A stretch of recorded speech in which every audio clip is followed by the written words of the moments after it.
अस्सलामुअलैकुम। पेशे खिदमत है खौफनाक नावल दरख्शां। Next episode. मैं गुमसुम खड़ा रहा।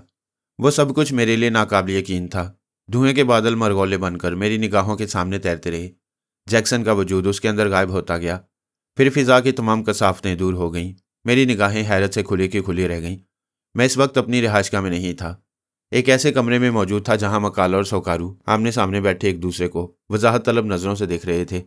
फिर मेरी कुव्वत समाज से मकाला की मानूस आवाज़ टकराई। सोकारू, क्या तुम्हें यकीन है कि वो देवताओं का ढोंग रचा रहे हैं? मकाला का इकबाल बुलंद हो। सोकारू का इल्म कभी झूठ नहीं बोलता। बूढ़े जादूगर ने ठोस आवाज में कहा। अगर वो देवता होते तो अपने तीसरे साथी की दीवानगी का सबब जरूर जान लेते, लेकिन ऐसा नहीं हुआ।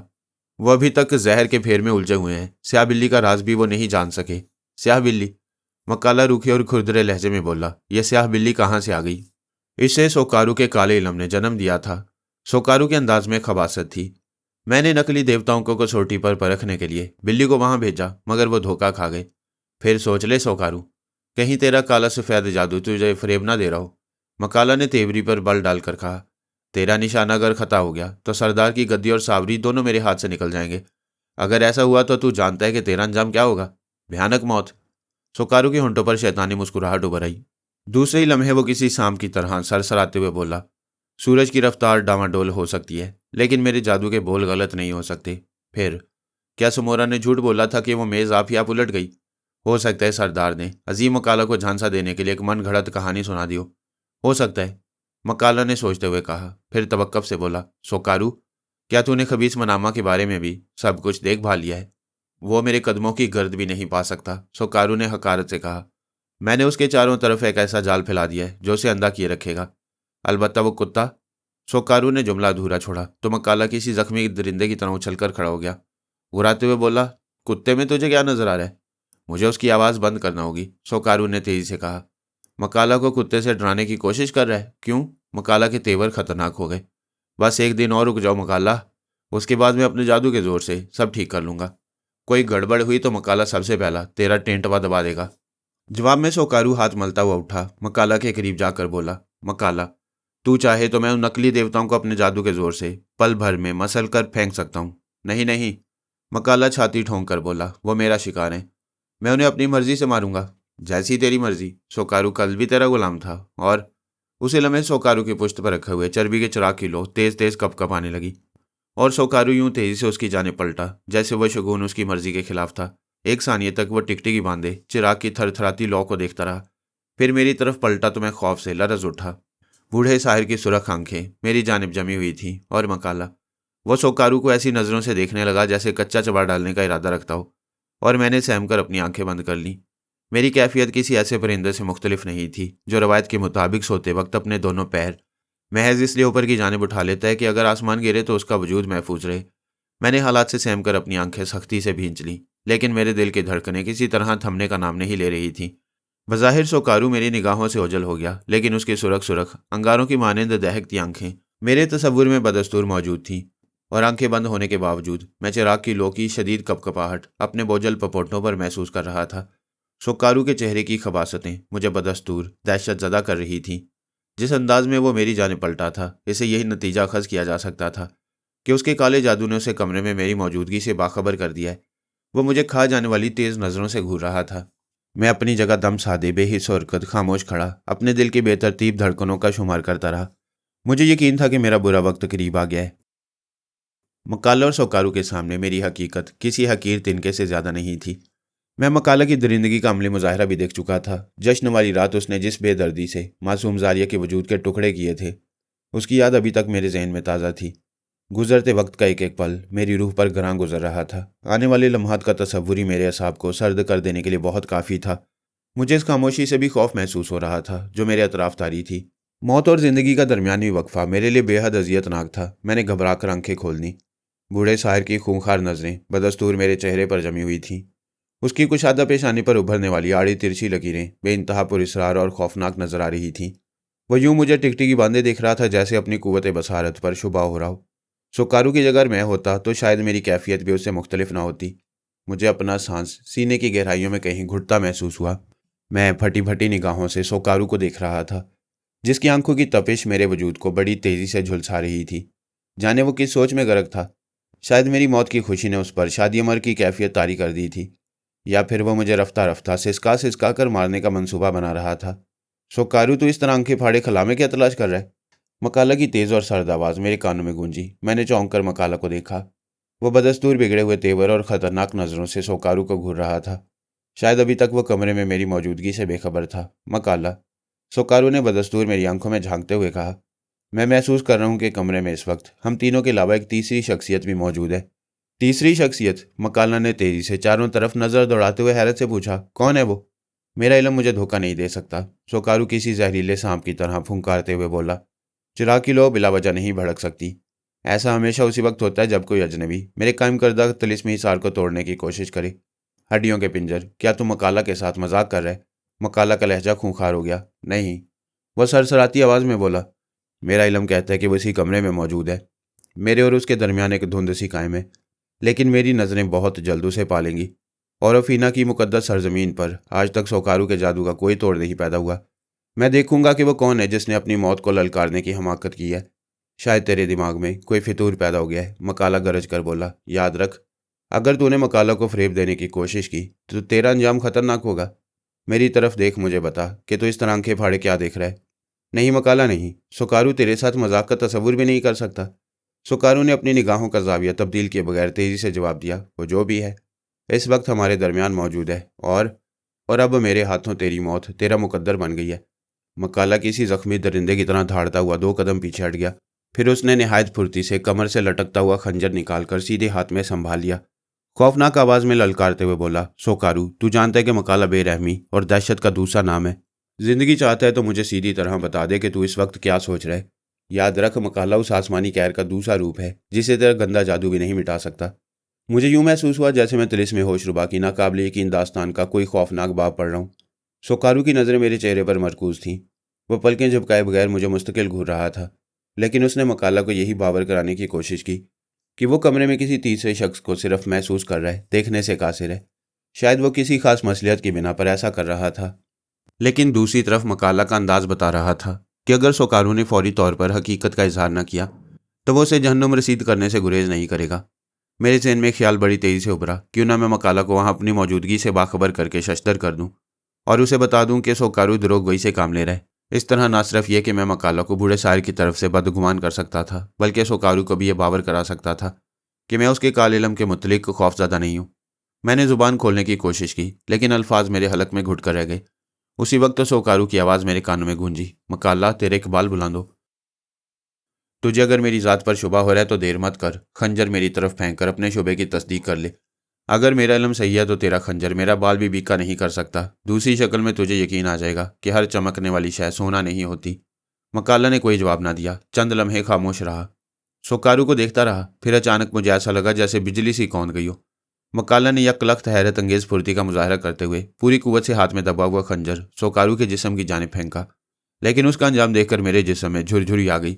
सोकारू ने जिस बात का दावा किया था वो गलत नहीं हुआ। बरकरफ्तारी से फेंका हुआ खंजर जिस तेजी से सोकारू की पसलियां चीरता हुआ उसके जिस्म में दाखिल हुआ, उसी तेजी से निकलकर मकाला की तरफ लौट गया। मकाला की आंखें खुली की खुली रह गईं। मैं भी मकाला के कदमों के करीब पड़े हुए खंजर को फटी फटी नजरों से देखने लगा। चिराग की कपकपाती लो माहौल को और ज्यादा खौफनाक और भयानक बना रही थी। "क्या अब भी तू सोकारू की दोस्ती पर शुबा करेगा?" वो बदस्तूर मेरी तरफ मुतवज्जा था। "सोकारू, क्या तेरी नजरें उसी पर जमी हुई हैं जो मुझे नजर नहीं आ रहा?" "वो मेरी निगाहों की जद में है, लेकिन कोहर की दबीज चादर बदस्तूर हमारे दरमियान हायल है," सोकारू बोला। "तेरे ख्याल में वो कौन हो सकता है?" "उन्हीं तीनों में से कोई एक। तूने तो कहा था कि उन्होंने महज देवताओं का ढोंग रचा रखा है। मेरा इल्म अब भी यही बताता है। फिर तेरी निगाहों पर धुंध क्यों तारी है? मैं यही मालूम करने के लिए बेचैन हूँ।" "क्या मतलब?" मकाला चौंक कर बोला। "क्या तेरा ख्याल है कि कोई गंदी कुव्वत उन तीनों की पुश्त पनाही कर रही है?" "हाँ, मैं उस कुव्वत को जरा करीब से देखना चाहता हूँ," सोकारू ने कहा। उसकी निगाहें अभी तक मेरे चेहरे पर जमी हुई थीं। अपना जुमला खत्म करके वो आहिस्ता से आगे बढ़ा। उसके होंठ मुतहर्रिक थे। शायद वो मुझे बेनकाब करने की खातिर कोई जंतर मंतर पढ़ने में मसरूफ था। मैं उसकी एक एक हरकत को देखता रहा। 2 कदम बाएं जानिब खिसक कर सोकारू ने चिराग उठा लिया और उसे चेहरे के सामने बुलंद करके मेरी सिमत छोटे छोटे कदम उठाने लगा। मकाला की नजरें भी उसी पर जमी हुई थीं। कमरे में एक बार फिर हौलनाक खामोशी तारी हो गई। मेरे और सोकारू के दरमियान फासला जूं जूं घटता जा रहा था। मेरी वहशत बढ़ती जा रही थी। मैंने वहां से फरार होने की कोशिश की, लेकिन अपनी जगह से जुम्बिश भी ना कर सका। किसी नादीदा और पुरस्रार कुव्वत ने जैसे मेरे कदमों में बेड़ियां डाल दी थीं। चिराग की कपकपाती लो हर लम्हा शिद्दत इख्तियार करती जा रही थी। मैं मौत के इंतजार में अपनी जगह साकित जामिद खड़ा अपनी आखिरी सांसों को समेटने की कोशिश कर रहा था कि जीनी की आवाज़ मेरे कानों में सरगोशी बनकर सरसराई। जमाल असगर, इतनी जल्दी हिम्मत हार गए कि अपनी दरख्शां को हासिल किए बगैर मौत को गले लगा लोगे? दरख्शां? मुझे अपनी आवाज़ बहुत दूर से आती महसूस हुई। हाँ जमाल, तुम्हारी दरख्शां तुम्हारी राह देख रही है। तुम्हें उसे हासिल करने की खातिर अभी बहुत कुछ करना है। मैं क्या कर सकता हूँ? हिम्मत करके आगे बढ़ो और चिराग की कपकपाती लो को बुझा दो, जीनी ने कहा। अजीम हंगारू के मुकद्दस रूह तुम्हारे साथ है। तुम कहाँ हो? मैंने धड़कते हुए दिल से पूछा। वक्त ज़ाया मत करो, आंखें खोलकर देखो, मौत हर लम्हा तुमसे करीब हो रही है। मैं चौंका। जीनी का तस्वुर निगाहों से ओझल हुआ तो सोकारू का कराहत आमेज वजूद दोबारा मेरी निगाहों के सामने था। दरमियानी फासला हर लम्हा घटता जा रहा था। चिराग की कपकपाती लो मेरी निगाहों में निश्तर बनकर चुभ रही थी। मेरे दिल की धड़कनें तेज होने लगीं। मेरे और सोकारू के दरमियान अब महज 2 कदमों का फासला रह गया। अचानक मेरे ज़हन में जीनी के आखिरी जुमले गूंज उठे। दूसरे लम्हे मैंने झपट कर चिराग की कपकपाती लो पर अपना हाथ जमा दिया। घुप अंधेरे के साथ ही हाथ जलने का एहसास इतना शदीद था कि मैं चीख उठा। जमाल, होश में आओ। सर्जन के कैलाश की आवाज़ सुनाई दी तो मैंने हड़बड़ाकर आंखें खोल दी। मैं अपने कमरे में बिस्तर पर मौजूद था और कैलाश मुझे होश में लाने के लिए मेरे करीब बैठा आवाज़ें दे रहा था। क्या बात है? कैलाश ने मुझे होश में देखकर पूछा। क्या तुम कोई ख्वाब देख रहे थे? शायद, मैंने आहिस्ता से जवाब दिया, फिर कराह उठा। क्या हुआ? तुम कुछ तकलीफ महसूस कर रहे हो? हाँ, यूं लग रहा है जैसे मेरे सीधे हाथ की हथेली चल गई हो। मैंने दर्द की शिद्दत को महसूस करते हुए जवाब दिया। और फिर? कैलाश ने टॉर्च रोशन करके उसका दायरा मेरे सीधे हाथ की हथेली पर डाला तो मैं हैरत से उछल पड़ा। फटी फटी खौफजदा निगाहों से उस सियाह निशान को देखने लगा जो टॉर्च की रोशनी में साफ नजर आ रहा था। ये कैसे हुआ? कैलाश ने मुझे वजाहत तलब नजरों से देखा। चिराग की लो, मैं रवानी में कहते कहते रुक गया, फिर जल्दी से बात बनाते हुए बोला। शायद सोने से पेशतर मैंने नींद की झोंक में जलती मोमबत्ती पर हाथ रख दिया था। कैलाश ने कोई जवाब न दिया, निचला होंठ चबाने लगा। उसकी आंखों में उभरने वाला तजस्सुस बता रहा था कि वो मेरे जवाब से मुतमईन नहीं हुआ। वो यकीनन जैक्सन ही की पुरस्रार कुव्वतों का करिश्मा था जिसने मुझे मुकाला और सोकारू के दरमियान होने वाली साजबाज से कबल अज वक्त बाखबर करा दिया था। मैंने जैक्सन से दरियाफ्त किया था कि हमें औरोफीना के मनहूस जजीरे से कब तक निजात मिलेगी, और जवाब में उसने मुझे अपनी नादीदा कुव्वतों के जरिए सोकारू और मकाला के दरमियान पहुंचा दिया। उसने ये भी कहा था कि अभी हमें सोकारू की साहिराना कुव्वतों से मुकाबला करना होगा। वक्त ने मुझ पर यह राज आश्कार कर दिया कि मुकाला और सोकारू हमारी मौत के ख्वाह हैं। वो स्याह बिल्ली जो जेकब से अचानक उलझ गई थी हमें बेनकाब करने की खातिर सोकारू ने भेजी। जेकब की दीवानगी में भी उसी खबीस और बूढ़े जादूगर का हाथ था। यह सब कुछ उसने महज हमारी असलियत जानने की खातिर किया। शायद इसलिए जैक्सन ने मुझे सूरत हाल से आगाह रखने के लिए एक जवाबी कार्रवाई की थी। मुझे बीती रात के हौलनाक लम्हात का ख्याल आया तो मैं कांप उठा। अगर बर वक्त जीनी ने मुझे चिराग की कपकपाती लौ पर हाथ रखने का मशवरा ना दिया होता तो शायद सोकारू वहां मेरी मौजूदगी से भी बाखबर हो जाता। मैंने अपने सीधे हाथ की हथेली पर नजर डाली जहां रुपए के बराबर जलने का एक गोल निशान मौजूद था। अगर वहां वो निशान न होता तो शायद मैं उन नाकाबिल यकीन वाकयात को महज एक भयानक और डरावना ख्वाब समझकर फरामोश कर देता। जैक्सन का अचानक मेरे सामने आना, मेरा सोकारू के कमरे में मौजूद होना, जीनी की मां पर चिराग को बुझाना और दोबारा होश में आने पर अपनी ख्वाबगाह में बिस्तर पर मौजूद होना, ये सब ऐसी बातें थी कि इनकी कोई तोजी पेश करने से कासिर हूँ। लेकिन हथेली पर हाबले का वो निशान इस बात की तस्दीक कर रहा था कि मैंने गुज़िश्ता रात ख्वाब की हालत में जो कुछ देखा और सुना वो महज ख्वाब नहीं बल्कि हकीकत थी। अचानक मेरे जहन में एक सवाल तेजी से उभरा। अगर जैक्सन हमसे सैकड़ों मील दूर रहकर भी पुरस्रार रूहों के जरिए हमारी मदद कर सकता है और हंगारू की मौजूदगी उसे आने वाले हालात से बाखबर करती रहती है, तो फिर वो हमें ईंधन बनाकर क्यों इस्तेमाल कर रहा है? वो अपनी कुव्वतों के जरिए बराह रास्त भी सोकारू और मकाला के वजूद को नीस्तो नाबूद करके हमारे लिए रास्ता हमवार कर सकता था। वो जीनी के राह से भी वाकिफ था। उसने मुझे बताया था कि जीनी हालात की पैदावार है और उसकी बेपनाह कुव्वतें हमारे काम आती रहेंगी। जीनी की बर वक्त मुदाखलत पहले भी मुझे और मेरे साथियों को मौत के भयानक कगार में गिरने से बचा चुकी थी। कल रात भी उसने सोकारू के अमल का तोड़ बताकर मुझे एक खतरनाक सूरत हाल से निजात दिलाई। लेकिन सवाल यह था कि वो महज एक हद तक क्यों महदूद थी। मैं अपने ख्यालात में महव था कि कैलाश और समूरा की आवाज़ सुनकर मेरी सोच का शहराजा बिखर गया। वो दोनों मेरी ही जानिब आ रहे थे। मैंने अपनी दस्ती घड़ी पर नज़र डाली। इस वक्त सुबह के तकरीबन 9 बजे का अमल रहा होगा। मुझे खूब याद था कि सुबह मेरी आंख 7:45 बजे खुली थी, लेकिन इस वक्त कैलाश अपने बिस्तर पर मौजूद नहीं था। आमतौर पर वह देर से सोकर उठने का आदी था। चुनाचों से समोरा के साथ देखकर मेरा माथा ठिनका। रात मैंने खास तौर पर महसूस किया था कि कैलाश मेरे हाथ जलने के पेश करदा जवाब पर मुतमईन नहीं हुआ, लेकिन उसने मुझसे किसी किस्म का इस्तफसार भी नहीं किया। साइबान में सूरज की धूप फैली हुई थी और जिस्म को हरारत बख्श रही थी, लेकिन ना जाने क्यों इस वक्त समोरा को कैलाश के साथ अपनी जानिब आता देखकर मेरे हाथ पांव सर्द होने लगे। वो कैलाश के साथ किसी अहम मसले पर गुफ्तगू करने में मसरूफ था। तुम कब बेदार हुए? करीब आकर कैलाश ने पूछा, फिर खाली कुर्सियों पर समोरा के साथ बैठ गया। ज्यादा देर नहीं हुई, मैंने संजीदगी से जवाब दिया। जेकब यानी हमारा खिदमतगार भोंपू कहाँ है? वो इसमें मामूल सुबह की चहलकदमी के लिए गया हुआ है, मैंने कैलाश से कहा, फिर उसे वजाहत तलब नजरों से देखने लगा।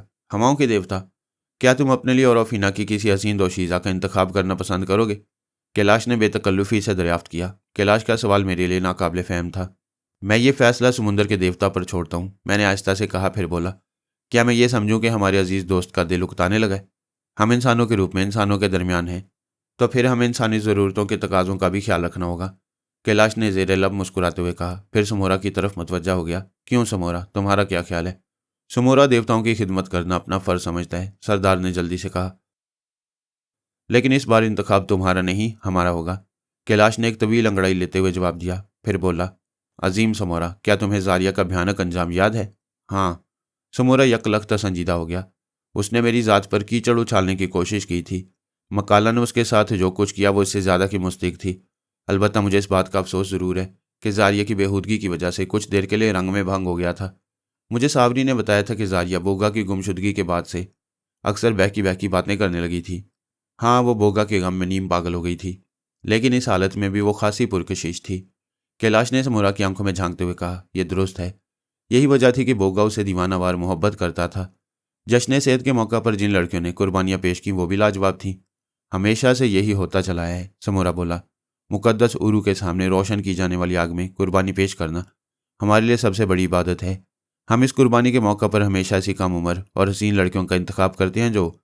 समोरा, कैलाश ने अचानक समोरा की बात काट करते ही से कहा, क्या तुम्हें वो खूबसूरत दोशीज़ा याद है जो जश्न वाली रात जारिया के बाएं हाथ पर उसके साथ बैठी थी? समोरा ज़ेरे लब मुस्कुराने लगा। समुद्री देवता, तुम शायद काबूरी का जिक्र कर रहे हो। काबूरी बड़ा खूबसूरत नाम है, कैलाश ने चटखारा लेते हुए कहा। क्या मैं ये समझूं कि समुद्री देवता ने काबूरी का इंतखाब कर लिया है? तुम्हें कोई एतराज़ तो नहीं? कैलाश का लहजा मायने खेज हो गया। मैं तुम्हारी पसंद की दाद देता हूँ।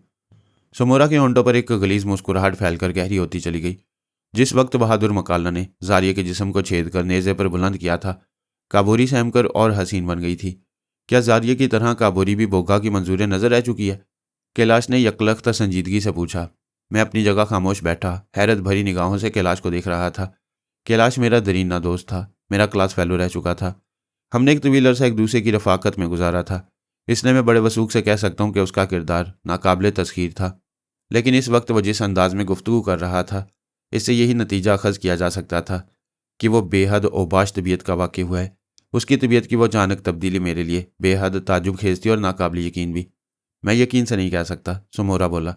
जहाँ तक मेरा ख्याल है बोगा भी काबूरी को पसंद करता था, लेकिन जारिया ने उन दोनों को भी करीब होने का मौका नहीं दिया होगा। बोगा के सिलसिले में वह जजीरे की तमाम खूबसूरत और हसीन लड़कियों से बहुत ज़्यादा मोहतात रहती थी। हैरत है, क्या तुम्हारे कबीले में भी लोग रकाबत का मफहूम समझते हैं? जहाँ एक दूसरे से इंतकाम लेना और खून की होली खेलना एक दिलचस्प मशगला समझा जाता हो, वहाँ रकाबत का मफहूम भला क्या हैसियत रखते हैं? समोरा ने कुर्सी पर पहलू बदलते हुए जवाब दिया।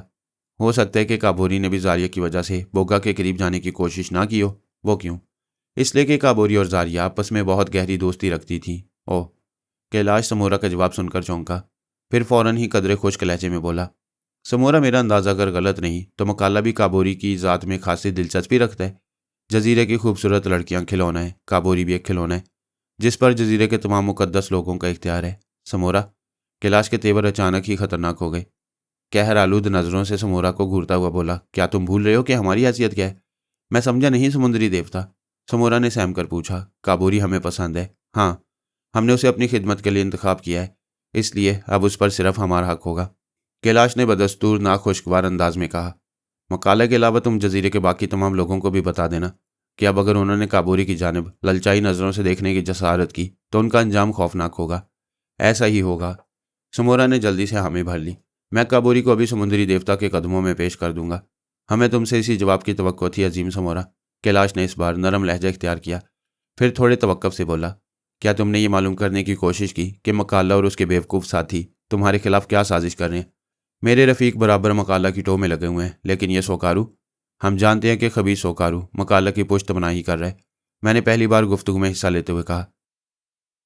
जब तुम और तुम्हारे जानिसार ख्वाब खरगोश में मदहोश होते हैं, उस वक्त मकालो और सोकारू सर जोड़कर तुम्हारे और हमारे खिलाफ खौफनाक मंसूबे बनाते हैं। मैं क्या करूं हवाओं के देवता, समोरा होंठ चबाते हुए बोला। तुमने हमें मना कर दिया वरना। नहीं, कैलाश ने तेजी से कहा, तुम हमारी मर्जी के खिलाफ कोई कदम नहीं उठाओगे। मेरी खामोशी और चशमपोशी मकाला को और नडर और बेखौफ कर देगी। हम उसे ढील देना चाहते हैं। मैंने कैलाश की हाँ में हाँ मिलाते हुए कहा। हमारी मौजूदगी में तुम्हें मकाला या सोकारू से खौफजदा होने की ज़रूरत नहीं। हमारी नज़रें उनकी एक एक हरकत का जायजा ले रही हैं। हम जब चाहेंगे हमारी निगाहों की महज एक जुम्बिश हमारे दुश्मनों को इबरतनाक मौत से दो चार कर देगी। मकाला मेरा बेहतरीन दोस्त और रफ़ीक था, लेकिन अब उसकी नीयत ख़राब हो गई है, कैलाश ने बरजस्ता कहा।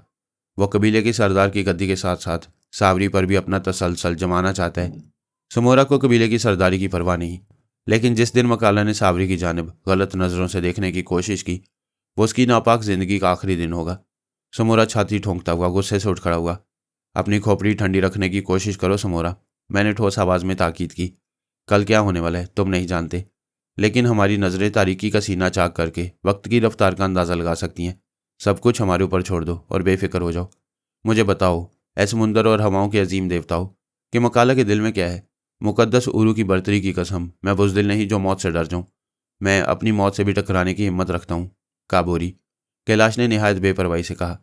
काबोरी को पहली फुर्सत में हमारी खिदमत के लिए भेज दो और बेफिक्र हो जाओ। लेकिन बहस नहीं समोरा, कैलाश गरज कर बोला। वही करो जो हम तुमसे कह रहे हैं। समोरा ने कोई जवाब नहीं दिया।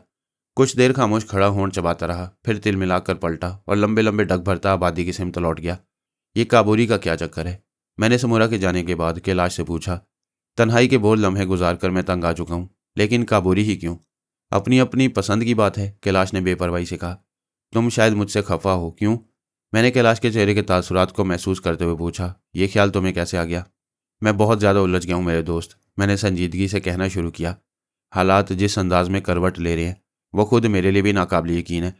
क्या तुम सोच सकते हो कि ख्वाब की कैफियत में जिस हालत से दो चार हुआ, होश में आने के बाद वही सबूत तुम्हारे सामने दरपेश हो? मैं समझा नहीं। रात तुमने मुझे होश में आने की खातिर आवाज़ें दी थीं, क्यों, किस लिए? तुम ख्वाब की हालत में अजीबोगरीब कैफियत में बुड़बुड़ा रहे थे। मैंने यही अंदाज़ा लगाया कि तुम किसी डरावने ख्वाब से दो चार हो और तुम्हारे हलक से घुटी घुटी आवाज़ खारिज हो रही थी। लेकिन होश में आने के बाद तुमने, मैंने झूठ कहा था, मैं तेज़ी से बोला। मेरी हथेली के जख्म का निशान उस चराग की कपकपाती तेज़ लो को बुझाने से पैदा हुआ है जो रात और सोकारू के तिलिस्म कदे में रोशन था। क्या मतलब? कैलाश चौंक उठा। तुम सोकारू के तिलिस्म कदे में किस तरह पहुंच गई? ख्वाब की हालत में, मैंने एक सर्द आह भर कर कहा। हाँ मेरे दोस्त, जिस वक्त तुम मुझे होश में लाने के लिए आवाज़ें दे रहे थे उस वक्त मैं अपने बिस्तर पर मौजूद था और जिस्मानी तौर पर सोकारू के कमरे में भी था। फिर मैंने कैलाश को खुद पर गुजरने वाली पूरी कैफियत की तफसील से आगाह करते हुए कहा। अगर मेरी हथेली पर जख्म का निशान ना होता तो शायद मैं तमाम ज़िंदगी ऐसी अनहोनी बात पर एतबार न करता, लेकिन अब मेरे पास इन तिलिस्मी बातों पर यकीन कर लेने के सिवा और कोई चारा भी नहीं। कैलाश मेरे चेहरे को बगौर देखता रहा। शायद उसे शुबा था कि मैं किसी जहनी फतूर में मुब्तला हूँ, मगर मेरी हथेली का आबला वो भी देख चुका था, इसलिए कुछ देर शशोपंज में मुब्तला रहा। फिर संजीदगी से बोला। तुम्हारी कहानी हर चंद के नाकाबिल यकीन है, लेकिन हम जिस सरजमीन पर सांस ले रहे हैं वहाँ सब कुछ मुमकिन है। काले जादू और सिफली के नापाक अमल के बारे में मैंने बहुत कुछ पढ़ और सुन रखा है। दूर दराज और तारीख तरीन हिस्सों में अब भी ऐसी अनगिनत जगह मौजूद हैं जहाँ इंसान का गुजर नहीं हुआ। अलबत्ता हमारी साइंस वहाँ रूनमा होने वाले अजीबोगरीब वाक़यात को कबूल नहीं करती। मेरा ख्याल है कि जैक्सन की पुरस्कार कुव्वत हमें सोकारू और मकाला की साजिशों से आगाह करना चाहती थी। मौजूदा हालात के पेश नज़र यही सोचा जा सकता है, क्या हम सोकारू के जादू का मुकाबला कर सकेंगे? मैंने होंठ काटते हुए कहा। इसका जवाब तो जैक्सन की नादीदा कुव्वतें या फिर जीनी की पुरस्कार शख्सियत ही दे सकती है, कैलाश ने कहा। फिर कुछ सोचते हुए बोला। हो सकता है मेरा अंदाज़ा गलत हो, लेकिन मेरा ख्याल है कि कुछ पुरस्कार ताकतें हमें बतौर हथियार इस्तेमाल कर रही हैं। मैं समझा नहीं। समझने की कोशिश करो, कैलाश ने ठोस लहजा इख्तियार किया। दरख्शियां भाभी ने मरने से पेशतर तुम्हें एक नादीदा सफ़र पर रवाना होने की फरमाइश की। जहाज़ पर जैक्सन से हमारी मुलाकात इत्तफाकिया हो सकती है, लेकिन इसके बाद जो हालात और वाक़यात या के बाद दीगरे हमारे सामने पेश आते रहे, क्या तुम उनको भी महज इत्तफाक कह सकते हो? बहरी उकाब का पूरा अमला मौत से हमकिनार हो गया, लेकिन हम महफूज रहे। मकाला ने हमें अपनी साजिश का शिकार करना चाहा, मगर जीनी की पुरस्कार शख्सियत हमारे काम आ गई। हमारे खाने में जहर मिलाया गया, लेकिन टोंगा बूटी की वजह से तुम जहर खाने के बावजूद जिंदा हो। और अब जैक्सन, जो हमसे सैकड़ों मील दूर है, हमारी मदद कर रहे। नहीं मेरे दोस्त, एपिया के साहिल पर जैक्सन का उतरना, काबा की मौत और अंगारू के पिंजर का जैक्सन के कब्जे में आ जाना, ये तमाम बातें इस अमर की गवाह हैं कि हम किसी तिलिस्मी जाल में फंस कर रह गए हैं और जब तक हमारी मुआविन कुव्वतें हमारी पुश्त पनाही करती रहेंगी हम पर कोई आंच नहीं आ सकती। उसके बाद क्या होगा? मैंने थूक निकलते हुए पूछा। क्या हम दोबारा मुहज़्ज़ब दुनिया की शक्ल कभी ना देख सकेंगे? कबल अज़ वक्त क्या कहा जा सकता है, मगर हमें ज़िंदगी से मायूस भी नहीं होना चाहिए। हो सकता है कि वक्त और हालात हम पर इस दर्जा मेहरबान हो जाएं कि हम पुरस्रार कुव्वतों के मुकाबले में ज़्यादा मजबूत और नाकाबिले तस्खीर साबित हों। तुम बुनियादी तौर पर डॉक्टर इसलिए शायद मुझे तसल्ली दे रहे हो। हिम्मत से काम लो जमाल, कैलाश भरपूर लहजे में बोला। हमें खौफजदा होने के बजाय खुद को हालात के सांचे में ढालना होगा। मैंने काबूरी का इंतखाब बिला वजह नहीं किया। क्या वो हमारे किसी काम आ सकती है? तुम बोगा को फरामोश नहीं कर सकते। वो हमारे और हालात के दरमियान सबसे अहम किरदार है। अगर जारिया जिंदा होती तो वो बोगा तक हमारी रहनुमाई कर सकती थी, लेकिन वो अपनी जल्दबाजी और हमाकत का शिकार हो गई। अब हमें काबूरी को हमवार करना होगा, इसलिए कि वो जारिया की सहेली है। क्या समझे? कैलाश का जवाब सुनकर मैं चौंक उठा। उसने काबूरी का इंतखाब करके यकीनन बेहद दानिशमंदी और दूरअंदेशी का सबूत दिया था। मैं काबूरी के सिलसिले में कैलाश से मजीद कुछ पूछना चाहता था, लेकिन जेकब के आ जाने से अपने इरादे को अमली जामा न पहना सका। उस रोज़ मैं शाम को टहलने के इरादे से बाहर निकला तो जेकब भी मेरे साथ हो गया। खिलाफ तवक्को इस वक्त किसी गहरी सोच में गर्क नजर आ रहा था। मेरा ख्याल था कि शायद काबूरी के सिलसिले में कैलाश और उसके दरमियान फिर कोई चश्मक हो गई होगी। 2-3 रोज से यही हो रहा था। जैकब को काबूरी का हमारे दरमियान रहना पसंद नहीं था। कैलाश ने उसकी एक कमज़ोरी भांप ली थी। चुनाचे जैकब के सामने वो खुद काबूरी को ज़्यादा से ज़्यादा करीब रखता और लगावट की बातें करके जैकब का खून जलाता रहता। सुबह भी दोनों के दरमियान किसी बात पर नोक झोंक हुई थी। नाश्ते की मेज़ पर कैलाश ने काबूरी को अपने करीब बिठाकर उसे छुरी कांटे से खाना सिखाने की कोशिश की थी। जैकब अंदर ही अंदर झुलसता रहा। वो यही कोशिश कर रहा था कि खुद को कैलाश और काबूरी के मामलात से अलग थलग रखे। लिहाजा इस वक्त भी उसने कुर्सी पर पहलू बदलकर अपना रुख दूसरी जानिब कर लिया। क्या बात है भोंपू, क्या तुम कुछ बेचैनी महसूस कर रहे हो? कैलाश ने उसे छेड़ने की खातिर संजीदगी से पूछा। सवाल चूंकि मुकामी जुबान में किया गया था, इसलिए काबूरी भी जैकब की जानिब मुतवज्जा हो गई। हाँ, जैकब ने जले कटे लहजे में पलट कर कहा। मुझे ऐसे महसूस हो रहा है जैसे आसमानों पर हमारी किस्मत के फैसलों में कुछ रद्द-बदल होने वाला है। क्या? कैलाश की बजाय काबूरी ने हैरत से पूछा। क्या तुम ये भी जानते हो कि हमारी किस्मत में क्या लिखा है? तुम देवताओं के खादिम को क्या समझती हो? कैलाश ने जल्दी से कहा। हमारी सोबत ने इसे इंसान बना दिया, वरना इससे पहले ये महज खच्चर था। खच्चर? ये क्या होता है? काबूरी ने संजीदगी से पूछा। समुंदर के देवता की उस सवारी को कहते हैं जिस पर बैठकर महाराज प्रेम तपस्या के लिए तशरीफ ले जाते हैं। और प्रेम तपस्या किसे कहते हैं? काबूरी ने दूसरा सवाल किया। तखातब जैकब ही से था। तुम धरती पर रहती हो इसलिए देवताओं की जुबान नहीं समझ सकोगी, कैलाश संजीदगी से बोला। वैसे अगर तुम चाहो तो भोंपू से हमारी मादरी जुबान भी सीख सकती हो। क्यों भोंपू, क्या तुम मुझे देवताओं की जुबान सिखाओगे? मैं 1000 बार लानत भेजता हूँ तुम्हारे इश्क पर। इस बार जैकब ने अपनी जुबान में कैलाश से कहा। खबरदार, जो तुमने इस बेलगाम घोड़ी को मेरे पीछे लगाने की कोशिश की। कभी इस काली हसीना से भी दिल लगा के देखो फादर। जैकब ने कोई जवाब नहीं दिया। काबूरी को देखकर ऐसा बुरा सा मुंह बनाया जैसे नादानिस्तगी में कोई कड़वी कसैलिश है उसके दांतों तले आ गई हो। ये तुम अभी किस जुबान में बातें कर रहे थे? काबूरी ने दीदे नचाते हुए कैलाश से पूछा। फिर कभी इत्मीनान से बताऊंगा, फिलहाल इतना बता सकता हूँ कि हमारा खादिम तुम्हें पसंदीदा नज़रों से देखने लगा है। कैलाश ने जैकब को तंग करने की खातिर संजीदगी से कहा। जानती हो, यह भी मुझसे क्या कह रहा था? क्या? ये तुम्हें अपनी पुश्त पर बिठाकर नीले आसमानों की बुलंदियों पर सैर कराने की ख्वाहिश का इजहार कर रहा था, लेकिन मैंने सख्ती से मना कर दिया। क्यों? क्या तुम भोंपू से खुश नहीं हो? समझने की कोशिश करो काबूरी, तुम देवता की पसंद हो। किसी खादिम के साथ सैर सपाटे कैसे कर सकती हो? ठीक है, मैं सिर्फ तुम्हारे साथ चलूंगी, काबूरी ने बड़ी सादगी से जवाब दिया। फिर कनखियों से जैकब को देखने लगी और जैकब उसी लम्हे तिल मिलाकर नाश्ते से उठ गया। दोपहर के खाने पर भी वो गैर हाजिर रहा। शाम की चाय उसने हमारे साथ पी थी, फिर मेरे साथ हो लिया और अब वो किसी गहरी सोच में गर्क नजर आ रहा था। मैंने उसे अज खुद छेड़ना मुनासिब नहीं समझा और टॉमी को पुचकारने लगा, जो खिलाफी तवक्को इस वक्त कुछ ज़्यादा ही तरंग में नजर आ रहा था और बार बार मस्ती के आलम में उछलने लगता। टॉमी की तरफ तवज्जो मबजूल हुई तो मुझे सोकारू की बात याद आ गई। उसने मकाला से कहा था कि मनामा को वो अपने पैरों की गर्द से ज़्यादा अहमियत नहीं देता। उसने अपने जादू के जरिए मनामा के गिर्द ऐसा जाल फैला दिया था जो उसे अंधा किए हुए था। लेकिन टॉमी, सोकारू ने नहायत संजीदगी मगर हकारत भरे लहजे में इस ख्याल का इजहार किया था कि उसे टॉमी की जुबान बंद करना पड़ेगी। गोया और ओफीना के बूढ़े साहिर की निगाहों में मनामा से ज़्यादा अहमियत मेरे टॉमी की थी। जैक्सन ने भी एक बार यही कहा था कि नादीदा सफ़र के दौरान हमें जिन परेशानियों का सामना दरपेश होगा उसमें टॉमी हमारे लिए बेहद मददगार साबित होगा और इसके बाद अब सोकारू ने भी हम में सबसे ज़्यादा टॉमी ही को काबिल तवज्जो समझा था। मैंने टॉमी को बहुत गौर से देखा।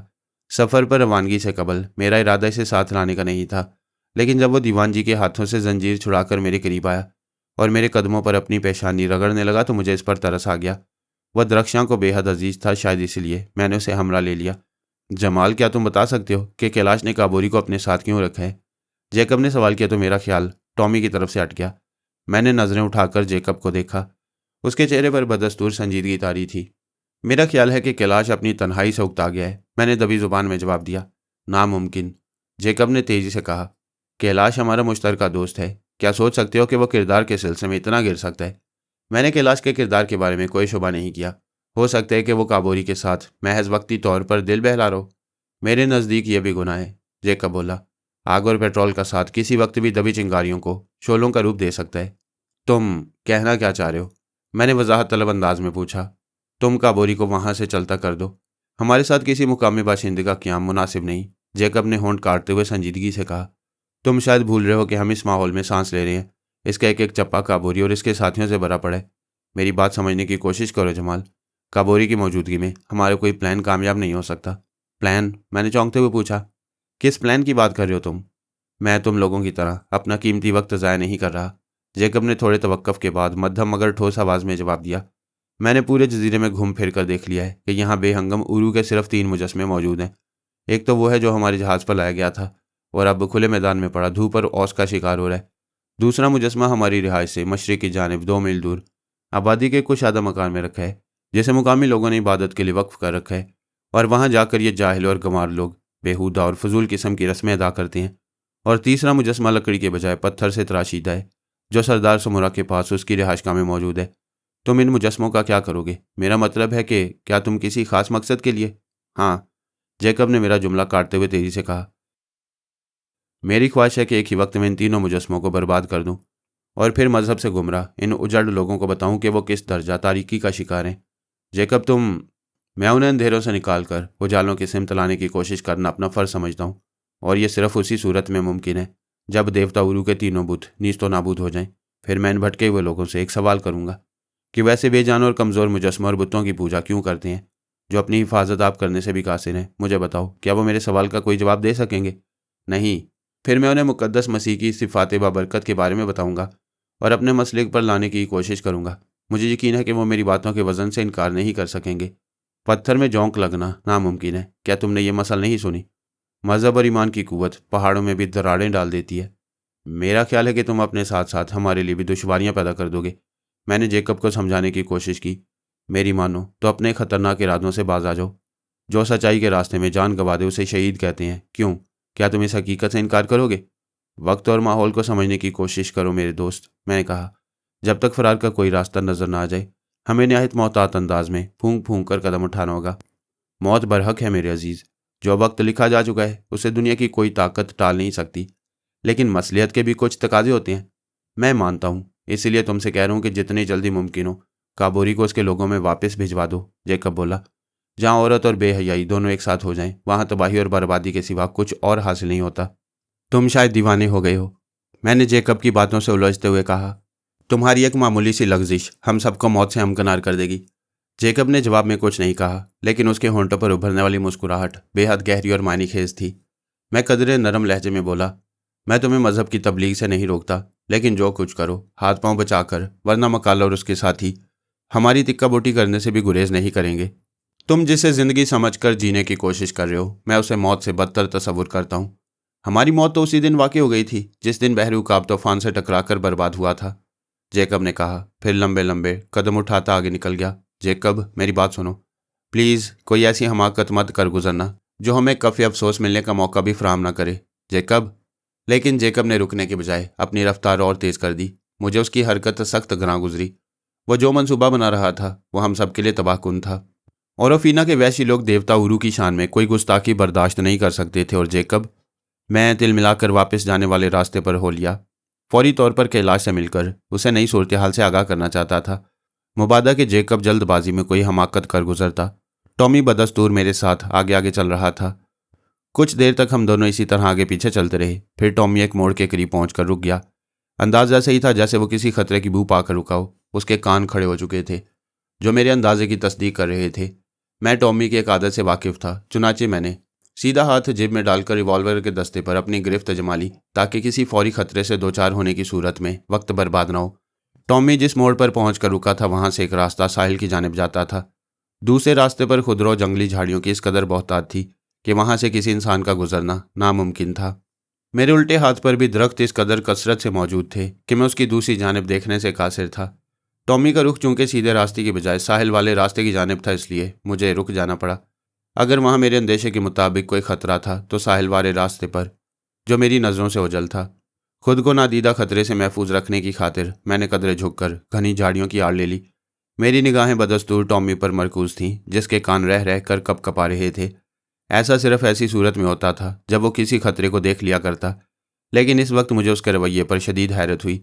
अगर वह किसी खतरे को देख चुका था तो असूलन उसे भौंक भौंक कर मुझे उसकी नौयत से बाखबर करना लाजिम था। लेकिन ना तो उसने पलट कर मेरी सिमत देखा, ना ही उसके हलक से कोई आवाज़ खारिज हुई।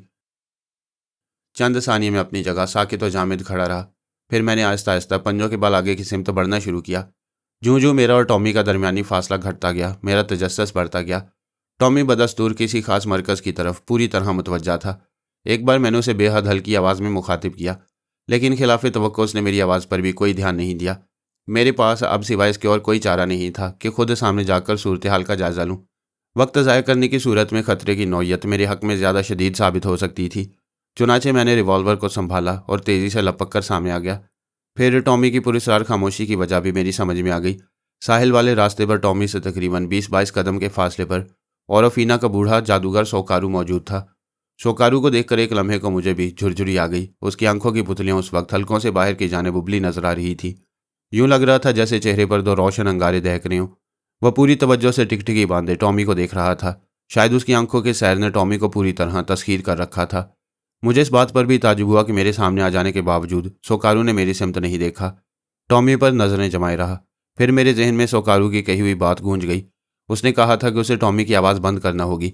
गालिबन वो इस वक्त टॉमी को पूरी तरह अपनी खौफनाक निगाहों के जाल में फंसाकर उसकी आवाज़ हमेशा के लिए बंद कर देने की खातिर कोई सैर फूंकने में महव था। इसी वजह से उसने मुझे भी नज़रअंदाज कर दिया। मौका की नज़ाकत मेरे लिए बेहद नाजुक और संगीन थी।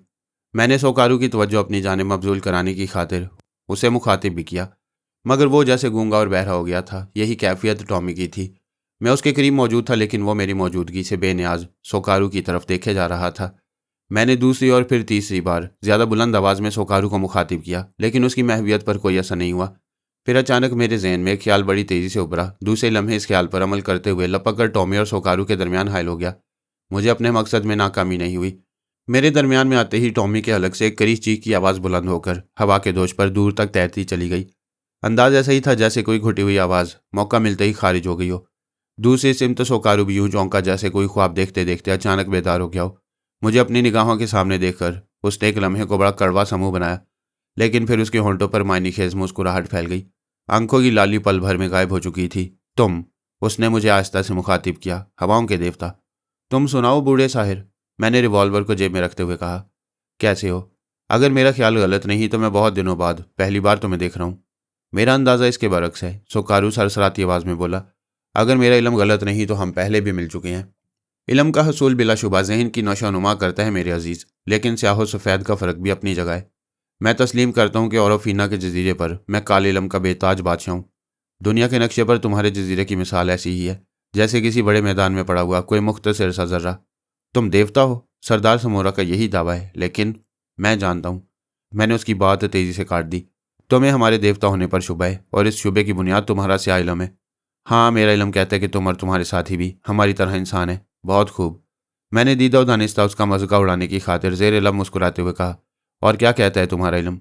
कुछ नादीदा कुव्वतें ऐसी हैं जो तुम्हारी और तुम्हारे साथियों की मदद कर रही हैं, लेकिन सोकारू बहुत जल्द इन ताकतों को पिछाड़ देगा। मैं तुम्हारी बात पर किस रद्द अमल का इजहार करूं? दिल खोल कर कह के लगाऊं या बुलंद आवाज़ में रोना शुरू कर दूं? मेरा जवाब जलती पर तेल के मिस्ताक साबित हुआ। सोकारू अपनी जगह बल खाकर रह गया। वो जो कुछ कह रहा था उसमें हक बजानिब था। उसका इल्म भी अपनी जगह ठीक था, लेकिन हालात के पेश नज़र हकीकत का इंकशाफ हमारे लिए बेहद अजियतनाक साबित होता। चुनाचे मैंने एक मस्बत तरीका इख्तियार करने की ठान ली। और फीना का वो पुरस्कार और बूढ़ा जादूगर मेरा जवाब सुनकर तिलमिला उठा। उसकी आंखों में एक बार फिर लाली उभरने लगी। वह मुझे तेज़ नज़रों से घूरने लगा। शायद वो मुझे भी तस्खीर करने के लिए अमले तनवीम से काम लेना चाहता था। मैं मुस्कुरा दिया। फिर मैंने जल्दी से अपनी नज़र टॉमी की सिमत फेर दी, जो अपनी जगह खड़ा बार बार पिछले पाँव पर उछल रहा था। मैं जानता हूँ तू क्या कहना चाहता है, मैंने टॉमी को ऊंची आवाज़ में मुखातिब किया, लेकिन परेशान मत हो। हम इस वक्त जहाँ मौजूद हैं उसे इंसानों की दुनिया के नाम से याद किया जाता है, और यहाँ इस किस्म के खेल तमाशे बहुत आम हैं। टॉमी की बेचैनी मेरे जवाब पर और सवा हुई। उसके हलक से भौंकने की बजाय खाऊं खाऊं की आवाज़ें निकल रही थीं। मैं उसका मकसद समझ रहा था। वह मुझे वहाँ से हट जाने का इशारा कर रहा था, शायद उसलिए कि उसने सोकारू की खबासत को पूरी तरह महसूस कर लिया था। मैंने उसके सर पर निहायत मोहब्बत से हाथ फेरते हुए चमकारा। हवाओं के देवता, क्या ये गलत है कि तुम्हारा एक नाम भी है? जमाल, जमाल असगर। मैं सोकारू की जुबान से अपना नाम सुनकर एक लम्हे को गड़बड़ा गया। मनाम ने भी इल्म रमल के जरिए हमारे माजी में झांकने की कोशिश की थी। वो भी ये राज पा गया था कि हमारी असलियत क्या है, लेकिन हमारे माजी को खरीदने में उसे मायूसी हुई थी। जीनी की पुरस्रार कुव्वत ने उसे गड़बड़ा दिया था, मगर सोकारू मेरा नाम जान गया था। मेरे दिल की धड़कनें तेज़ और बेतरतीब होने लगीं। मैंने नज़रें घुमाकर सोकारू को देखा, जो अपनी तमाम तर खबासतों के साथ मेरे सामने सीना ताने खड़ा था। उसकी आंखों की सुर्खी हर लम्हा गहरी और पुरस्रार होती जा रही थी। मेरे पास अब एक ही रास्ता बाकी था, कोई लम्हा ज़ाया किए बगैर अपना आतिशी खिलौना जेब से निकालूं और बेदरेक फायर करके इस मनहूस बूढ़े की ज़िंदगी का खात्मा कर दूं। लेकिन मैंने इस रास्ते पर छलांग लगाने में उजलत से काम नहीं लिया। सोकारू अगर अपने काले लम के जोर से मेरा नाम जान सकता था, तो मेरा इरादा भांप कर पलक झपकने में कई खतरनाक जवाबी कार्रवाई भी कर सकता था। चुनाचे मैंने जब्त से काम लिया। मौका की नज़ाकत के तहत वक्त का यही तकाजा था कि मैं खामोश रहकर हालात का जायजा लूँ। तुम खामोश क्यों हो मेरे दोस्त? सोकारू बोला। क्या ये गलत है कि तुम्हारा नाम जमाल है? मैं तस्लीम करता हूँ, मैंने कुछ सोचकर खुद पर काबू पाते हुए जवाब दिया। हाँ, मेरा नाम जमाल है, बिल्कुल उसी तरह जिस तरह तुम्हारा नाम सोकारू है और तुम्हारी लकड़ी के देवता का नाम उरू है। नहीं, सोकारू झुल्ला गया। तुम देवता नहीं, इंसान हो। इंसान जब अपनी बुलंदियों की हद से गुजर जाए तो देवता बन जाता है, लेकिन तुम इस राज की तह तक नहीं पहुंच सकोगे। सोकारू ने आज तक किसी के आगे घुटने टेकना नहीं सीखा। यही गलती तुम्हारी सबसे बड़ी खामी है। मैं अपने दिल की धड़कनों को समेटते हुए कदरे इत्मीनान से बोला। जो झुकते नहीं वो बहुत जल्दी टूट जाते हैं। तुम्हारे साथ भी यही होगा। मुझे उलझाने की कोशिश मत करो, वो किसी जहरीले नाक की तरह बल खाते हुए बोला। मैं उस नादीदा ताकत को भी बहुत जल्द बेनकाब कर दूंगा, जो तुम्हारी और तुम्हारे साथियों की पुश्त पनाही कर रही है। और जिस दिन मैं अपने मकसद में कामयाब हो गया, वो तुम्हारी और तुम्हारे साथियों की ज़िंदगी का सबसे अजियतनाक दिन साबित होगा। टॉमी के बारे में तुम्हारा क्या ख्याल है? मैं इसकी आवाज़ बहुत जल्द बंद कर दूंगा, सोकारू ने तेजी से जवाब दिया। और तुमने मेरे और अपने कुत्ते के दरमियान आने में एक लम्हे की भी देर कर दी होती तो मैं इसकी आवाज़ बांध चुका होता। गोया तुम एतराफ़ कर रहे हो कि मेरे दरमियान में आ जाने से तुम्हारा जादू बेकार हो गया। मेरे लहजे की चुभन सोकारू की पेशानी पर अनगिनत झुर्रियों की सूरत में नमूदार हो गई। उसने मुझे अपना मामूल बनाने की खातिर एक बार फिर अपनी आंखों की सायराना कुव्वत से काम लेने की कोशिश की, लेकिन मैं उसे झुकाई दे गया। टॉमी की तरफ मुतवज्जा होकर मैंने उसकी महवियत के हिसार को तोड़ा। फिर तेजी से एक ख्याल मेरे जहन में उभरा। दूसरे लम्हे मैंने खुद पर गहरी संजीदगी का खोल चढ़ा लिया। सोकारू को घूरते हुए मैंने अपनी सीधी हथेली, जिस पर चिराग बुझाने के बायस स्याह दाग मौजूद था, उसके सामने करके करख्त आवाज़ में कहा, इसे गौर से देखो। ये तुम्हारी नाकामी का पहला दाग है जो मेरी मुट्ठी में बंद है। सोकारू चौंका तो मैंने उसे संभलने का मौका नहीं दिया। तेजी से दूसरा वार करते हुए कहा, मैं चाहता तो चिराग की तरह तुम्हारी ज़िंदगी के कपकपाती लो को बुझाकर धुएं में तहलील कर देता, लेकिन इंसान और देवता में यही फ़र्क है। इंसान जो ख्वाहिशात का गुलाम है, हर मामले में जल्दबाजी का मुजाहरा करता है, लेकिन इसके बरक्स देवता सोच समझकर कोई कदम उठाते हैं। सोकारू ने कोई जवाब नहीं दिया। मुझे हकारत और नफरत भरी निगाहों से घूरता रहा। मेरा रास्ता काटने की कोशिश मत करो सोकारू। मेरा लहजा सर्द हो गया। देवताओं से टकराना तुम्हारे पास की बात नहीं। खामोशी से एक तरफ हट जाओ, इसी में तुम्हारी और मकाला दोनों की बेहतरी है। मुझे यकीन था वो तुम ही होगे जो मेरी निगाहों से ओझल थे, सोकारू ने मुठ्ठियां भींच कर जवाब दिया। शायद मैंने तुम्हारे करीब आने की गलती की थी। तुम अब भी हमारी ताकत के बारे में गलत सोच रहे हो, मैंने तेजी से तेवर बिगाड़ कर कहा। हम चाहें तो हमारी पलकों की महज एक जुम्बिश तुम्हारे नापाक वजूद और तुम्हारे गंदे इल्म दोनों का किस्सा पाक कर सकती है। सोकारू ने मेरी बात पर किसी रद्दअमल का इजहार करने की बजाय नजरें नीची करके टॉमी की जानिब देखा, जो बदस्तूर पिछली टांगों पर उछल उछल कर हालात पर अपनी बेचैनी का मुजाहरा कर रहा था। मेरी तवज्जो भी एक लम्हे को टॉमी की जानिब से मबजूल हो गई, और वही लम्हा मेरे लिए बेहद खतरनाक साबित हुआ। टॉमी अचानक एक जस्त लगाकर सोकारू की जानिब बिजली की तरह लपका। मैंने नजरें उठाकर देखा तो मेरी अक्ल खब्त होकर रह गई। जिस जगह सोकारू एक सेकंड पेशतर मौजूद था, अब वहाँ एक बड़े साइज की हड्डी पड़ी थी। टॉमी उस हड्डी पर झपटा था। मेरे जहन में बिजली सी कौंध गई। शायद सोकारू ने टॉमी को अपने जाल में फांसने की खातिर खुद को गायब करके एक हड्डी उसके सामने डाल दी थी। मैंने टॉमी को इसके इरादे से बाज रखने की खातिर उसे बुलंद आवाज़ में पुकारने की कोशिश की, लेकिन बाजी पलट चुकी थी। मेरी आवाज़ हलक के अंदर ही घुट कर रह गई। मुझे यूं महसूस हुआ जैसे मेरी खोपड़ी की पुश्त पर अचानक ही कोई क़यामत टूट पड़ी हो। मेरी पलकों के नीचे अनगिनत रोशनियों के झमाके हुए, फिर मेरा ज़हन गुप्त अंधेरों में तेज़ी से डूबता चला गया। तड़पते शोलों की वो रोशनी मेरी बेनाई को बेहद गरां और नागवार गुजर रही थी। मैंने आहिस्ता से करवट ली तो कराह कर रह गया। फिर मुझे गुजरे हुए संगीन लम्हात याद आए तो मेरा जहन यकलख्त बेदार हो गया। मैंने आंखें खोली तो यूं महसूस हुआ जैसे किसी दूसरी दुनिया में आ गया हूँ। मेरी निगाहों के ऐन सामने तकरीबन 8 फुट की बुलंदी पर बेहद वजनी चट्टानुमा पत्थर मौजूद था, जिसकी नोकीली और तेज़दार धारें मेरे जिस्म की तरफ थीं। अगर वो पत्थर बुलंदी से छोड़ दिया जाता, मुझे इस तस्वुर ही से झुरझुरी आ गई। खुद को इस पत्थर से बचाने की खातिर मैंने दूसरी करवट ली तो एक बार फिर दर्द से करा उठा। मैं किसी नाहमवार गार की पथरीली ज़मीन पर पड़ा था। मैंने आहिस्ता आहिस्ता अपने जहन को कुरीदना शुरू किया। मुझे टॉमी का हड्डी पर झपटना और अपने सर पर पुश्त की जानिब पड़ने वाली शदीद ज़रब का ख्याल आया तो खौफ की एक सर्द लहर मेरे वजूद में सरायत कर गई। वो यकीनन सोकारू की एक याराना चाल थी जो निहायत कारगर और कामयाब साबित हुई। जिस वक्त हम दोनों एक दूसरे को मरूब करने की तगोदो में मसरूफ़ थे, उस वक्त तो सोकारू ने मेरी पुश्त पर अपने किसी साथी की मौजूदगी को देख लिया था। उसे टॉमी की ज़ात से यकीनन इस बात का खदशा लायक होगा कि वह भौंककर या किसी और तरीके से मुझे इस नमूदार होने वाले ख़तरे से आगाह कर देगा। चुनाचे उसने मेरी तवज्जो टॉमी की सिमत मबजूल कराई और टॉमी के लिए हड्डी का जाल बिछाकर खुद को जादू के जोर से हमारी निगाहों से ओझल कर दिया। फिर वही हुआ जो उसने चाहा। टॉमी हड्डी पर लपका और सोकारू के साथी ने पुश्त से मेरे ऊपर ऐसा भरपूर और शदीद वार किया कि मैं संभल ना सका और अंजामकार इस वक्त किसी ज़मीन दोज़गार में अपने दुश्मनों की कैद में था। मेरे सर पर पुश्त की जानिब नाकाबिले बर्दाश्त टीसें उठ रही थी। मैंने आहिस्ता से सर को जुम्बिश देकर माहौल का जायज़ा लिया। वह पथरीला और खौफनाक गार बेहद कुशाद और वसी था। मेरे बाएं जाने वाली दीवार पर ज़मीन से तकरीबन 10-12 फुट की बुलंदी पर एक मुख्तसर सा खला नज़र आ रहा था, जिसकी दूसरी सिमत कोई अलाव रोशन था। इसी अलाव की रोशनी की लपेट कुछ देर पेशतर मेरी बेनाई को नागवार गुजरी थी, लेकिन इस वक्त इसकी रोशनी मेरे लिए किसी नेमत खुदाबंदी से कम नहीं थी। मैंने खुद को तकलीफ दे फ़र्ज से उठाने में जल्दी नहीं की। खामोश पड़ा हालात पर गौर करता रहा। मुझे हैरत थी कि मुझ पर जो उफ्ताद पड़ी उससे ना तो मुझे जीनी की पुरस्कार शख्सियत ने बचाने की कोशिश की, ना ही जैक्सन ने रूहों के ज़रिए कोई इमदाद की। टॉमी, जिसे जैक्सन ने हमारा निजात दहिंदा बताया था, वह भी एक हड्डी के लालच में आ गया। फिर मेरे जहन में सोकारू का तस्वुर उभराया। जैक्सन की पुरस्कार कुव्वत ने मुझे बावर कराने की कोशिश की थी कि औरोफिना के जजीरे पर हमें बूढ़े जादूगर की साहिराना कुव्वतों से मुकाबला करना होगा। हंगारू के हवाले से उसने मुझे यह भी यकीन दिलाया कि मैं बहुत जल्द अपनी दरख्शां की सूरत भी एक नए रंगो रूप में देख सकूंगा। दरख्शां का ख्याल जहन में उभरा तो उसका हसीन तस्वुर मेरी आंखों के सामने नमूदार हो गया। खिलाफ तवक्को वो कुछ मलौल नज़र आ रही थी। मेरी आज़ादी सलब हो जाने के ख्याल ने मेरी दरख्शां के चेहरे पर भी गौर व फिक्र के असरात तारी कर दिए थे। दरख्शां, मैं तड़प उठा। मेरी रूह, मेरी ज़िंदगी, तुम क्यों अफसरदा हो? ये तुमने क्या कहा जमाल? दरख्शां के तस्वुर ने मचल कर जवाब दिया, तुम परेशानियों से दो चार हो और मुझे इसका रंज ना हो। भला ये क्यों कर हो सकता है? मुझे एहसास है जमाल कि मुझे पाने की खातिर तुम्हें अजियतनाक हादसात से दो चार होना पड़ रहा है। दरख्शां, शायद मैंने तुमसे एक तवील सफ़र की फरमाइश करके अच्छा नहीं किया, लेकिन मैं क्या करती? तुम्हें पा लेने के ख्याल ने मुझे हर बात से बेनियाज कर दिया था। दरख्शां, मैं तुम्हारी खातिर अपनी ज़िंदगी भी दाव पर लगा सकता हूँ। नहीं जमाल, मेरी खातिर तुम मुसीबतें झेलो और हालात का शिकार होते रहो, ये मुझे मंजूर नहीं। दरख्शां के अफसरदा तसव्वुर ने कहा, मेरी एक बात मानोगे? हुक्म दो मेरी ज़िंदगी। तुम वापस पलट जाओ। दरख्शां, मैं चीख उठा, हाँ जमाल, मेरी ये ख्वाहिश है कि तुम खुश रहो। मेरी खुशी तो तुम हो। मैंने इस तरह भी कैफियत का मुजाहरा किया। तुमसे मुंह मोड़ने से तो बेहतर होगा कि मैं मौत को गले लगा लूँ। समझने की कोशिश करो जमाल, हमारी खुशियों के दुश्मन हमें आसानी से नहीं मिलने देंगे। वो कदम कदम पर तुम्हारी राह में कांटे बिछाते रहेंगे, दुश्वारियाँ और रुकावटें खड़ी करते रहेंगे। मैं तुम्हारी खातिर मौत से भी टकरा जाऊँगा। जमाल, तुम नहीं। दरख्शां, नहीं, मैंने जल्दी से कहा। खुदा के लिए तुम मुझे वापसी के लिए मजबूर ना करना, तुम नहीं जानते, वो गलूगीर आवाज़ में बोली।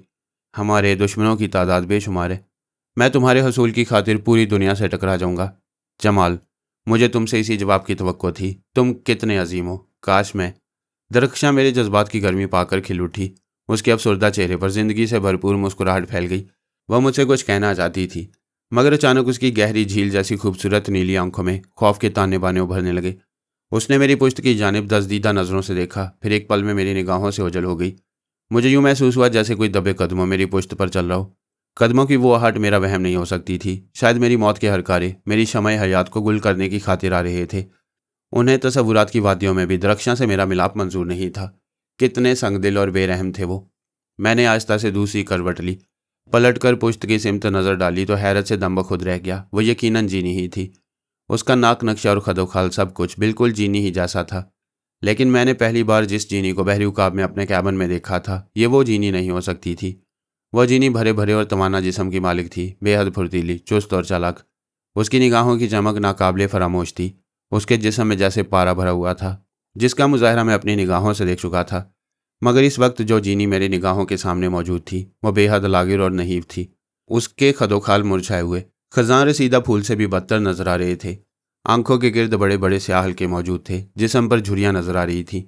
जिस अंदाज में वह अपने कदमों पर खड़ी थी, वो भी नाकाबिल यकीन था। हवा का एक मामूली झोंका भी उसके वजूद को तिनके की तरह उड़ा ले जा सकता था। मैं फटी फटी निगाहों से उसे देखता रहा। एक बात जो मुझे उसके जीनी होने का यकीन दिला रही थी, वो उसका लिबास था, जो मैं पहले भी देख चुका था। इस लिबास में किसी शक व शुबे की कोई गुंजाइश नहीं थी। वह लिबास देखकर ही मेरे जहन में जीनी का तस्वुर उभरा था। लेकिन जवानी और बुढ़ापे का वो ज़मीन और आसमान का फ़र्क मेरे लिए बेहद हैरत अंगेज़ और नाकाबिल यकीन था। कुछ देर तक मैं उसे खाली खाली नज़रों से घूरता रहा। फिर मैंने डरते डरते पूछा, क्या तुम वही हो जो मैं समझ रहा हूँ? तुम क्या समझ रहे हो? उसकी आवाज़ मेरे कानों से टकराई तो मेरे दिल की धड़कनें तेज़ हो गईं। उसका लब लहजा और आवाज़ भी जीनी ही जैसी थी। तुम जीनी हो? मैंने थम थम कर अपना जुमला पूरा किया। हाँ, मैं जीनी हूँ। उसने ताज्जुब से मुझे घूरते हुए जवाब दिया। फिर बोली, तुम मुझे कैसे जानते हो? मैं तुमसे बहरी उकाब पर मिल चुका हूँ, लेकिन उस वक्त तुम। मैं कहते कहते रुक गया। फौरी तौर पर मेरे जहन में यह ख्याल उभरा कि कहीं इस वक्त भी सोकारू की साहिराना फरेबकारियों का शिकार तो नहीं हो रहा। तुम खामोश क्यों हो गए? उसने मेरी खामोशी को महसूस करते हुए पूछा, कौन हो तुम? मैंने तेवर बदल कर सवाल किया। मैं जीनी हूँ, मगर तुम्हें मेरा नाम कैसे मालूम हुआ? वो उलझते हुए बोली, अभी तुम कह रहे थे कि मुझसे बहरी उकाब पर मिल चुके हो। ये बहरी उकाब क्या शय है? मेरा ख्याल है कि बहरी उकाब के सिलसिले में भी सोकारू तुम्हें ज़्यादा बेहतर तौर पर बता सकता है। मैंने उसे मशकूक नज़रों से तकते हुए जवाब दिया, क्या बूढ़े साहिर ने तुम्हें हमारे बारे में तफसील से कुछ नहीं बताया? सोकारू? बूढ़ा साहिर? जीनी ने इन अल्फाज को पुरख्याल अंदाज में यूं दोहराया जैसे अपने जहन पर जोर दे रही हो। फिर बोली, सोकारू, ये नाम मुझे सुना हुआ लगता है। और बूढ़ा साहिर? ओह! यकलक तो उसकी आंखें चमक उठी। होंठ काटते हुए नफरत से बोली, तुम शायद औरफीना के उस खबीस शैतान का जिक्र कर रहे हो जो खुद को बहुत बड़ा जादूगर समझता है। क्या तुम मुझे अपने बारे में कुछ बताओगी? मैंने पूछा।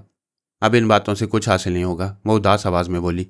शायद तुम भी उन यार और मक्कार लोगों के हाथ लग गए हो जो औरफीना के इक़्तिदार की खातिर अपने साथियों को खून बहाने पर आमादा हो चुके हैं। तकदीर तुम्हें भी इस गार में मेरी तरह एड़ियाँ रगड़ रगड़ कर मौत का इंतज़ार करने की खातिर ले आई है। एक बार जो यहाँ आ जाता है, वह सिर्फ और सिर्फ मौत के बारे में सोच सकता है।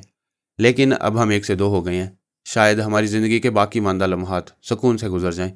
तुम्हारे आने से पेशतर मैं एक तवील अरसे तक इन गारों के दरो दीवार से बातें किया करती थी।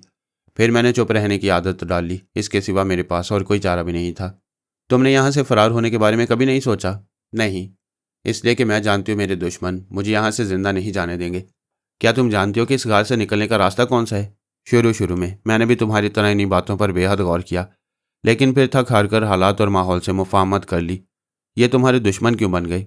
मेरा मतलब है कि अगर सोकारू और उसके साथी तुम्हारे दुश्मन हैं, तो फिर अब तक जिंदा कैसे हो? क्या वो तुम्हें मारने की ताकत नहीं रखते? अगर वह मुझे मार सकते तो अब तक ना जाने कब का ठिकाने लगा चुके होते। तुम यहाँ कब से कह दो। अब कुछ यकीन से नहीं कह सकती। बात इतनी पुरानी हो चुकी है कि अब सब कुछ मुझे एक ख्वाब सा लगता है, ऐसा ख्वाब जिसकी कोई ताबीर नहीं होती। क्या तुम्हारा ताल्लुक भी उन्हीं लोगों से है जो औरफीना पर आबाद हैं? तुम कौन हो? इस बार उसने मेरे सवाल को नज़रअंदाज करते हुए संजीदगी से पूछा। अगर मेरा अंदाज़ा गलत नहीं तो शायद तुम भी मुकामी नहीं हो। मैं हवाओं का देवता हूँ, मेरा नाम जमाल है। मैंने अपने भरम को कायम रखते हुए जवाब दिया। तुम शायद मेरे साथ कोई दिलचस्प मजाक कर रहे हो, वो बोली। जो देवता होते हैं वो इतने मजबूर नहीं होते। तुम्हारा लबो लहजा भी मुझे मुकामी नहीं लगता। हाँ, मैं मुकामी नहीं हूँ, लेकिन मेरी मौत ज़रूर मुकामी होगी। उसने गार के उस मुखे की जानिब देखा जहाँ दूसरी जानिब मेरे ख्याल के मुताबिक कोई अलाव रोशन था। उसके लहजे में हसरतें कूट कूट कर भरी थीं। शायद अभी तक मेरी मौत के इंतज़ार में बैठे हैं। उस तरफ क्या है? जिंदगी। वह तड़प कर बोली, फिर अपना निचला होंठ चबाने लगी। क्या वो हमारी बातें भी सुन रहे होंगे? क्या फ़र्क पड़ता है? सुनो, मैंने सरगोशी की, क्या तुम मुकामी ज़ुबान के अलावा कोई और ज़ुबान भी बोल सकती हो? तुम शायद यकीन ना करो, लेकिन हकीकत यह है कि मैं दुनिया की 8 ज़ुबानें बेहद रवानी से बोल सकती हूँ। मुझे अपने बारे में तफसील से बताओ, मैंने अंग्रेज़ी में कहा। हो सकता है कि हम एक दूसरे के काम आ सकें। मुझे अंग्रेज़ी बोलता देखकर उसके चेहरे पर खुशी की एक लहर दौड़ गई। एक लम्हे को उसकी पथराई हुई आंखें बल्कि कुमकुमों की तेज़ रोशनी की मानंद चमक उठी। फिर वह बड़ी अपनाइयत से बोली, मैं तुम्हें अपनी कहानी ज़रूर सुनाऊंगी। ये और बात है कि तुम शायद मेरी बातों पर यकीन ना करो। मैंने कोई जवाब नहीं दिया। खामोशी से जीनी के चेहरे की बूढ़ी झुर्रियों को तकता रहा। वह कुछ देर तक गुमसुम रही, शायद भूली बिसरी यादों के बिखरे अंबार समेट रही थी। मैं मुंतजिर रहा। तकरीबन 10 मिनट की तवील और उकता देने वाली खामोशी के बाद उसने अंग्रेज़ी ज़ुबान में बोलना शुरू किया। आज से बहुत पहले की बात है, जब मैंने अपने वालिदैन के साथ औरफीना के इस मनहूस जजीरे पर कदम रखा। हमारा जहाज़ जिस पर हम सफ़र कर रहे थे किसी तकनीकी खराबी के बायस सिमतों का तयन करने से कासिर हो गया। मुमकिन है कोई और बात रही हो, लेकिन मेरे वालिद ने मुझे यही बताया था। जहाज़ के कप्तान को उस वक्त होश आया जब हम तूफानों में घिर गए। किसी समुद्री चट्टान से टकरा जाने के बाद जहाज़ के निचले हिस्से में एक बड़ा सुराख हो गया, जिसकी वजह से समुद्र का पानी बड़ी तेज़ी से जहाज़ के अंदर भरने लगा। बाकी मुसाफिरों को हालात का इल्म नहीं था। कप्तान ने उन्हें इसलिए बेखबर रखा कि अगर एक बार खौफ व हरास फैल गया तो अमले के अफराद सुकून से हंगामी हालात का मुकाबला नहीं कर सकते। लेकिन मेरे वालिद को, जो खुद भी किसी ज़माने में कप्तान रह चुके थे, सूरत हाल का अंदाज़ा हो गया। उनका ख्याल था कि जहाज़ की तबाही यकीनी है, इसलिए हमें फौरी तौर पर अपने बचाव की फ़िक्र करना चाहिए। मम्मी ने मेरे वालिद को समझाने की कोशिश की कि हमें दूसरे मुसाफिरों के साथ रहकर मौत और ज़िंदगी का मुकाबला करना चाहिए, लेकिन वालिद ने इस बात से इत्तफाक नहीं किया। बदकिस्मत जहाज़ का कप्तान चूंकि वालिद साहब का दोस्त था, इसलिए वालिद साहब के असरार पर उसने एक छोटी लाइफ बोट, जिस पर हंगामी हालात में 6-7 आदमी सफ़र कर सकते थे, उनके हवाले कर दी। वो हमारी आज़ादी की आखिरी साथ थी। जीनी ने सर्द आह भर कर कहा। फिर थोड़े तवक्कुफ के बाद बोली, एक रात जब समुंदर कदरे पुरसुकून था, वालिद साहब मुझे और मम्मी को साथ लेकर निहायत खामोशी से लाइफ बोट में सवार हो गए। कप्तान ने वालिद साहब को समझाने की कोशिश भी की थी कि रात को लाइफ बोट पर समुद्री सफ़र ज़्यादा मखदूश साबित हो सकता है। मम्मी ने दरख्वास्त की कि अगर चल नहीं है तो 1-2 अफराद को और हम सफ़र बना लिया जाए, लेकिन वालिद साहब ने किसी का मशवरा कबूल नहीं किया। उनका ख्याल था कि हम जितनी जल्दी जहाज़ से अपना ताल्लुक़ ख़त्म कर दें उतना ही बेहतर है। वो रात बेहद खौफनाक और भयानक थी। हम लाइफ बोट में बैठकर जहाज़ से दूर होते गए। वालिद साहब को यकीन था कि हम किसी करीबी साहिल से जा लगेंगे और फिर वहाँ से किसी दूसरे जहाज़ के ज़रिए हम अपना बकिया सफ़र जारी रखेंगे, लेकिन ऐसा नहीं हुआ। 2 रात और 1 दिन तक हम समुंदर की लहरों पर डगमगाते रहे। फिर एक सुबह हम औरफीना के साहिल से आ लगे। उस वक्त मेरे वालिद की खुशी की कोई इंतहा नहीं थी जब दूर से उन्होंने दूरबीन के ज़रिए खुशकी की शक्ल देखी, मगर ये खुशी ज़्यादा देर पा साबित नहीं हुई। जजीरे पर कदम रखते ही यहाँ के नंग धड़ंग और वैश्य दरिंदों ने हमें अपने घेरे में ले लिया। सबसे पहले उन्होंने हमारी लाइफ बोट को नेज़े मार मार कर बेकार किया, फिर हमारा सामान लूट लिया। इसके बाद जो कुछ हुआ वो मेरे लिए बेहद इबरतनाक और नाकाबिले फरामोश है। हमें 1 दिन और 1 रात तक उन वैश्यों की कैद में रहना पड़ा। फिर मैंने उसकी महवियत को तोड़ने की खातिर कदरे ऊंची आवाज़ में मुखातिब किया, फिर क्या हुआ? मुझे मकाला की नापाक ज़ुबान से मालूम हुआ कि अब इस जजीरे पर सरदार समोरा नामी किसी दरिंदे की हुकूमत है। लेकिन जब हमारी बर्बादी हमें यहाँ लाई थी, उस वक्त यहाँ बोगा नामी सरदार था। उसने अपने आदमियों को समझाने की कोशिश भी की कि हमें मुआफ़ कर दिया जाए, लेकिन उन वैश्य दरिंदों ने बोगा की बात भी ना सुनी और मेरे वालिद को अपने उरू देवता के कदमों पर भीड़ चढ़ा दिया। उस वक्त मेरी उम्र 5-6 साल रही होगी, लेकिन वह अलमनाक मंजर आज भी मेरी निगाहों में महफूज है। मुझे खूब याद है कि वालिद की दर्दनाक मौत पर मैं चीख चीख कर रोई थी। मैंने मम्मी के वजूद में पनाह तलाश करने की कोशिश की, लेकिन मुझे खींचकर माँ की आगोश से अलग कर दिया गया। इसके बाद मेरी माँ और रफीना पर बसने वाले इंसानुमा दरिंदों के जुल्म सहती रही, और फिर एक रोज़ मेरी माँ ने भी मेरा साथ छोड़ दिया। उसने खुद को एक दरख्त की शाखों के दरमियान फंसाकर फांसी ले ली और तमाम दुखों से आज़ाद हो गई। मैं छोटी थी, इसलिए उनके नापाक इरादों से महफूज रही। भोगा हर चंद के दरिंदों के जत्थे का सरदार था, लेकिन मेरे ऊपर बहुत मेहरबान था और मेरा बेहद ख्याल रखता। मैं उसकी पनाह में ज़िंदगी गुजारती रही, लेकिन जब वक्त के साथ साथ मैंने जवानी की सरहदों में कदम रखा तो वैश्य दरिंदों की खून आलूद ज़ुबानें उनके गंदे होंठों पर सरसराने लगी। मैं उन वैश्यों के दरमियान रहते रहते इस माहौल की आदी हो चुकी थी, लेकिन उनके असरार के बावजूद मैं इस गैर मुहज़्ज़ब मुआशरे में घुल मिल नहीं सकी। एक रोज़ जब बोगा किसी जश्न की तैयारियों में मसरूफ़ था, उसके एक नायब ने मौके से फ़ायदा उठाना चाहा। वो अपने अंदर दरिंदों जैसी ताकत रखता था, मगर पेशतर इसके कि वो अपने नापाक इरादों में कामयाब होता, बोगा वापस आ गया। उसने अपने नायब को ललकारा और उसके जिस्म को नेज़े से छलनी कर डाला। मेरा ख्याल था इस वाक़े के बाद मुकामी लोगों को इबरत हो जाएगी, लेकिन ऐसा नहीं हुआ। बोगा की जवाबी कार्रवाई ने उन्हें वक्ती तौर पर मोहतात ज़रूर कर दिया, लेकिन वो बोगा की हरकत पर खुश नहीं थे। अंदर ही अंदर उसके खिलाफ साजिशें कर रहे थे। मक्काला और समोरा इस साजिश में पेश थे। किसी तरह बोगा को भी इन साजिशों का इल्म हो गया। चुनाचे एक रोज़ वो मुझे अपने साथ निहायत राजदारी से भूरी पहाड़ियों पर ले गया और वहीं छोड़कर वापस चला गया। भूरी पहाड़ी? मैंने चौंकते हुए कहा। क्या तुम झील वाली भूरी पहाड़ी पर जा चुकी हो? मैंने तकरीबन वहाँ 2 साल तक क्याम किया। फिर एक रोज़ सुबह जब मेरी आंख खुली तो मैंने दोबारा खुद को औरफीना के जजीरे पर पाया। भूरी पहाड़ियों पर क्या है? मैंने बेचैनी से पहलू बदल कर पूछा। वहाँ औरिगा रहता है, देवताओं में सबसे बड़ा देवता, जिसे मुकामी लोग तमाम चीज़ों का खालिक और किस्मत का मालिक समझते हैं। औरिगा के अलावा वहाँ बहुत बड़े बड़े जादूगर भी रहते हैं। सो कारून के कदमों की धूल से भी बदतर है। जीनी ने अपनी कहानी जारी रखते हुए कहा। बोगा मुझे उन पहाड़ियों में छोड़कर आया तो मैं बेहद खौफजदा थी, इसलिए कि वहाँ मुझे दूर दूर तक कोई आदमी आदमजाद नजर नहीं आ रहा था। वहाँ घने जंगलात भी थे जहाँ जंगली जानवरों की मौजूदगी का एहतमाल भी था। बोगा की वापसी के बाद मैंने खुद को महफूज रखने की खातिर एक दरख्त पर पनाह ली, लेकिन कुछ देर बाद ही मुझे अचानक दरख्त के नीचे 2 कवि हैकल अफराद नजर आए जो औरफीना के कबीले वालों से मिलते जुलते थे। मैं उन्हें देखकर बुरी तरह सहम गई, मगर उन्होंने मुझ पर बेहद शफकत और मेहरबानी का इजहार किया। शायद वो मुझे देवताओं की जानिब से कोई तोहफा समझ रहे थे। उनकी गुफ्तगू से मैंने यही अंदाज़ा लगाया। वो मुझे अपने साथ घने जंगलात के दरमियान ले गए, जहाँ उन्होंने मुझे अपने पुरस्कार अलूम की तालीम देना शुरू की। वो हैरत अंगेज़ और नाकाबिल यकीन कुव्वतों के मालिक थे। उन्होंने मुझसे कभी मेरे बारे में कोई सवाल नहीं किया, पूरी तवज्जो से मेरी जादू की तालीम का सिलसिला जारी रखा। मैं चारों नाचार उनके कहने पर अमल करती रही। मुझे इस बात पर भी हैरत थी कि वहाँ उन दोनों के अलावा और भी बहुत सारे जादूगर रहते थे, लेकिन उन 2 के अलावा कोई तीसरा मुझसे कभी हम कलाम होने की ज़रूरत नहीं महसूस करता था। वो मुझे नज़र आते आते यकलख्त मेरी निगाहों से गायब हो जाते। अक्सर उनकी आवाज़ें मुझे सुनाई देती रहती, लेकिन चेहरे नज़र नहीं आते थे। 2 साल तक वो मुझे अपना इल्म सिखाते रहे।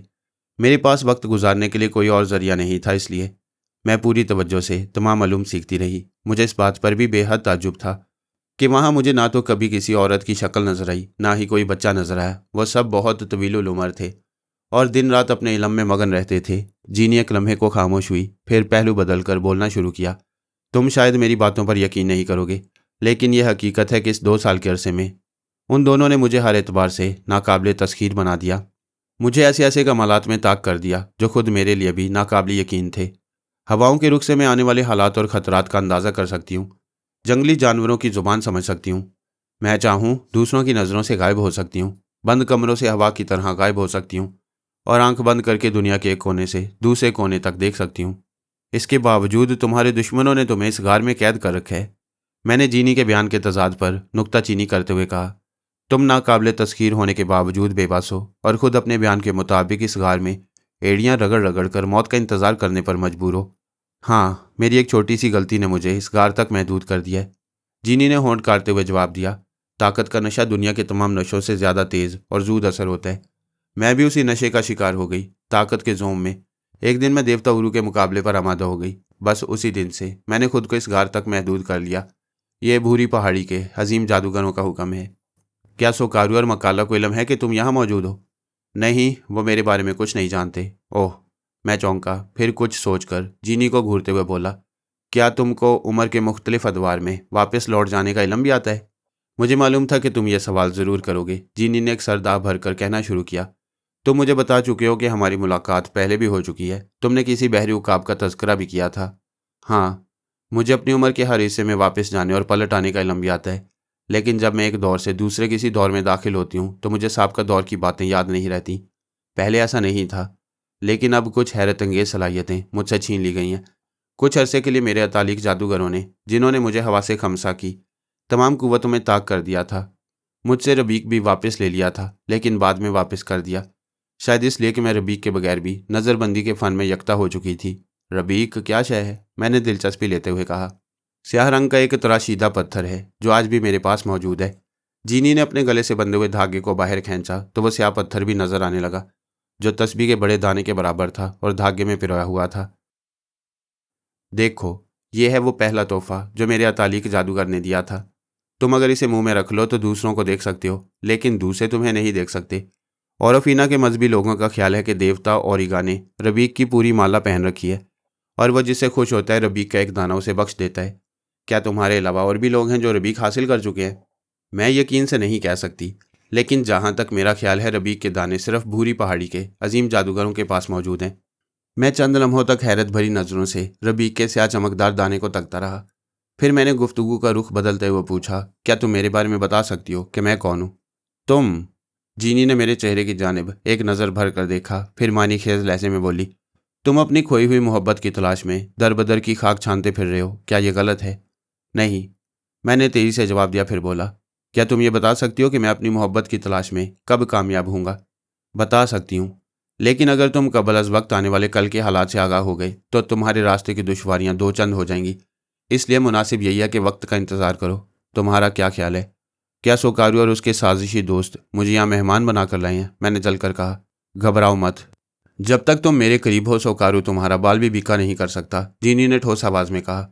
वक्त की धूल ने मेरे चेहरे पर गर्दिश हालात की जो तहें जमा दी हैं वो बेहद दबीज़ है, लेकिन मैं अब भी तनहा पूरे औरफीना के लोगों पर भारी हूँ। काश मैंने उरू को ललकारने की हमाकत ना की होती।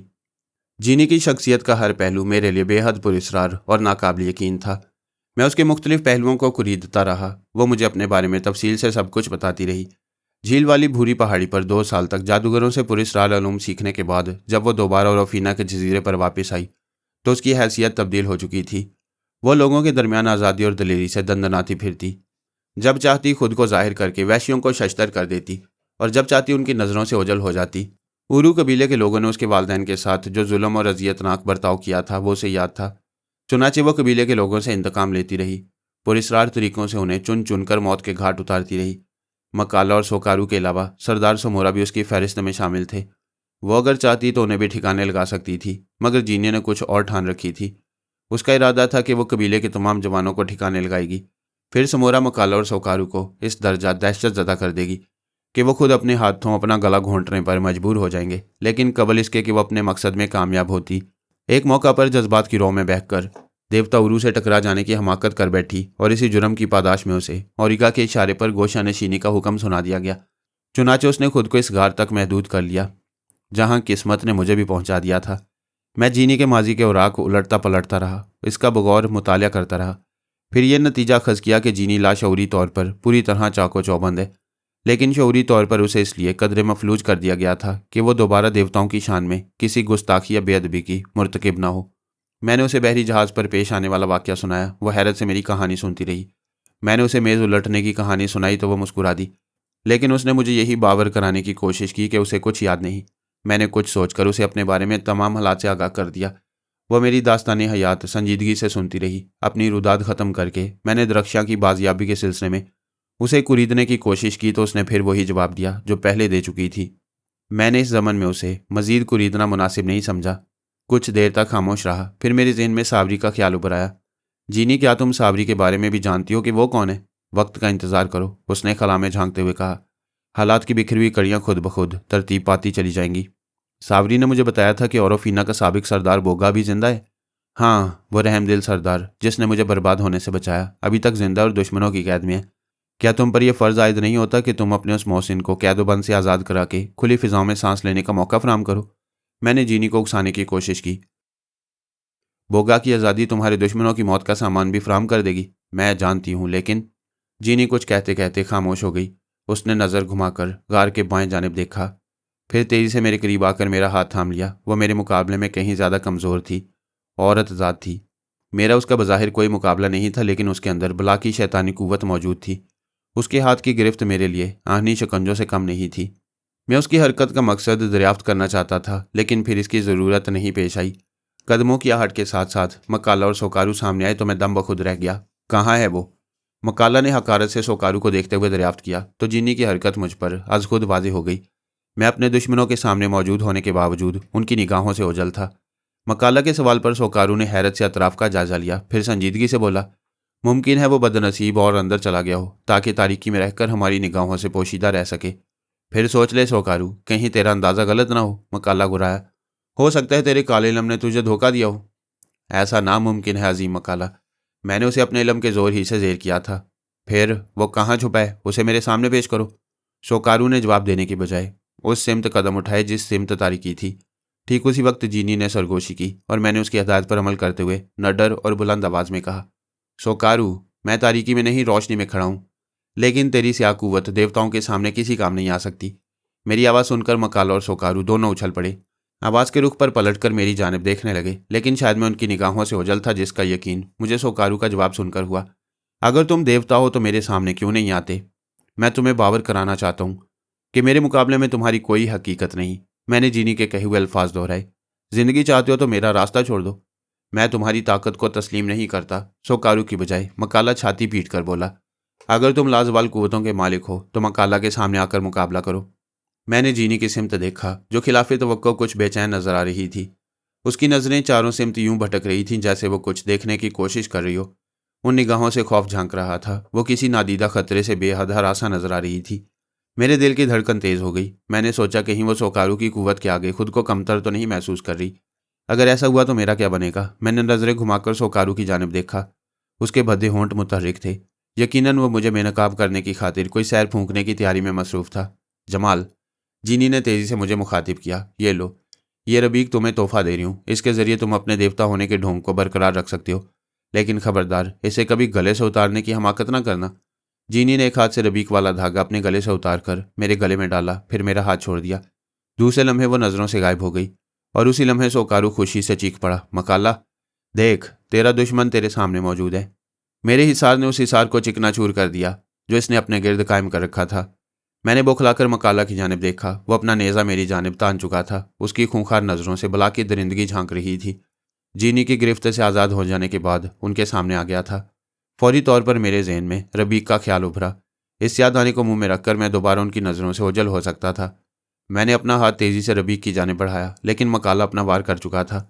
मैंने खुद को बचाने की कोशिश की, लेकिन मकाला का हमला इस कदर शदीद और अचानक था कि मैं बच ना सका। नेज़ा मेरी दाहिनी कोहनी को जख्मी करता हुआ गार की दीवार से टकरा गया। दर्द की टीस इस कदर नाकाबिले बर्दाश्त और अजियतनाक थी कि मैं रबीक को भूलकर कराता हुआ फर्श पर उलट गया और तड़पने लगा। देवता! मकाला का वहशियाना कहका गार में गूंजा। वो मेरी बेबसी पर फातिहाना अंदाज में तंज करते हुए बोला, समुंदर और हवाओं के अजीम देवता! मेरे अंदर इतनी हिम्मत नहीं थी कि मकाला की दरिंदगी का जवाब दे सकता। दर्द की शिद्दतों ने मुझे पागल कर दिया। मैंने तड़पते हुए मकाला की सिमत रहम तलब नज़रों से देखा। वो किसी खूनी दरिंदे की तरह मेरे करीब घात लगाए खड़ा था। नेज़ा फेंकने के बाद उसने कमर से वो खंजर निकाल लिया, जिससे वो मेरी निगाहों के सामने समोरा के जश्न के मौका पर जारिया की गर्दन उसके सर से जुदा कर चुका था। सोकारू उसके करीब खड़ा मुझे नफरत और हकारत भरी नज़रों से घूर रहा था। उसकी आंखों की पुतलियां अंगारों की तरह सुरख हो रही थीं। मैंने जल्दी से अपनी तवज्जो दूसरी जानिब मबजूल कर ली। उठो हवाओं के देवता! मकाला तुम्हें बुज़दिलों की तरह छुप कर नहीं, बहादुरों की तरह ललकार कर मारेगा। खुद को काबू में रखो मकाला। मैंने दर्द को बर्दाश्त करते हुए संभाला लेने की कोशिश की। मुझे जवाबी कार्रवाई पर मजबूर ना करो। जवाबी कार्रवाई? मकाला हज़ियानी अंदाज में कह के बुलंद करने लगा, फिर संजीदा हो गया। हाथ में दबे खंजर को मेरी जानिब उठाकर लहराते हुए बोला, तुम मकाला को खौफजदा करना चाहते हो? अब भी वक्त है मकाला। तुमने देवताओं का खून बहाकर अच्छा नहीं किया। मकाला सिर्फ उरू का परिस्तार है। उरू जो अजीम है, जो अपने पुजारियों की रहनुमाई करता है। मैं उसी उरू के नाम पर तुम्हें मुकाबले की दावत देता हूँ। तुम्हारा खून रायगा नहीं जाएगा। मुकाला तुम्हारे खून को उरू के कदमों में भीड़ चढ़ाएगा। तुम्हारी कुर्बानी उरू के लिए यकीनन मुबारक होगी। और मकाला तेरा खून अपनी पेशानी पर थोपकर कबीले के तमाम लोगों को बताएगा कि वो देवताओं को भी पिछाड़ने की ताकत रखता है। समोरा ने हमें इस कबीले में मेहमान की हैसियत अनायत की है, इसलिए हम अपने मेज़बानों का खून बहाने से गुरेज कर रहे हैं। मैंने बमुश्किल खुद को अपने कदमों पर दोबारा उठाते हुए कहा। खून की मिकदार जू जू मेरे जिस्म से खारिज हो रही थी, कमज़ोरी बढ़ती जा रही थी। लेकिन वह वक्त आर्जी जख्म की मरहम पट्टी का नहीं था। मकाला और सोकारू की मौजूदगी ने मेरे लिए मौत और ज़िंदगी का मसला खड़ा कर दिया था। मकाला की आंखों में आंखें डालकर मैंने सर्द लहजे में कहा, तुम अपनी हमाकत से बाज आ जाओ, वरना तुम्हारी भूल का खुमियाजा तुम्हारे पूरे कबीले को भुगतना पड़ेगा। सोकारू, कुछ सुना तुमने? हवाओं का देवता मकाला की आंखों में आंखें डाले बोल रहा है। मुझे बता सोकारू, क्या मैं एक ही जस्त में इसका सर तन से जुदा कर दूं या इसकी बातों पर कहका लगाऊं? मकाला मेरा मज़ाक उड़ाते हुए बोला, देख सोकारू, गौर से देख।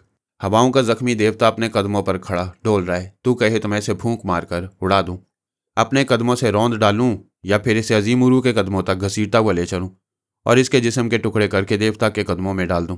सब कुछ तेरी मर्जी पर मुनहसिर है मकाला। सोकारू ने कहा, देवताओं ने तेरे जिस्म में बिजलियां भर दी हैं, तुझे तूफानों जैसी ताकत बख्शी है। तेरी ये कुर्बानी आज तक पेश की जाने वाली तमाम कुर्बानियों में सबसे ज़्यादा अजीम तर होगी। वक्त की राह अब तेरे हाथ में है। मैं तुझसे अपनी खिदमत का सिर्फ एक इनाम मांगता हूँ। बोल सोकारू, और फीना के बदबख्त जादूगर, जो मांगना है बेखौफ तलब कर। मकाला तुझे मायूस नहीं करेगा। मुझे हवाओं के देवता का सर दरकार है, सोकारू बोला। इस नापाक खोपड़ी को अपने दरवाजे पर सजाऊंगा ताकि मनामा और उसके साथी भी जान सकें कि सोकारू की सायराना कुव्वतें लाजवाल है। हाँ हाँ, तू ठीक कह रहा है। तूने मकाला से जो तोहफा तलब किया है तुझे ज़रूर मिलेगा। मकाला ने उछलकर पैंतरा बदलते हुए जवाब दिया।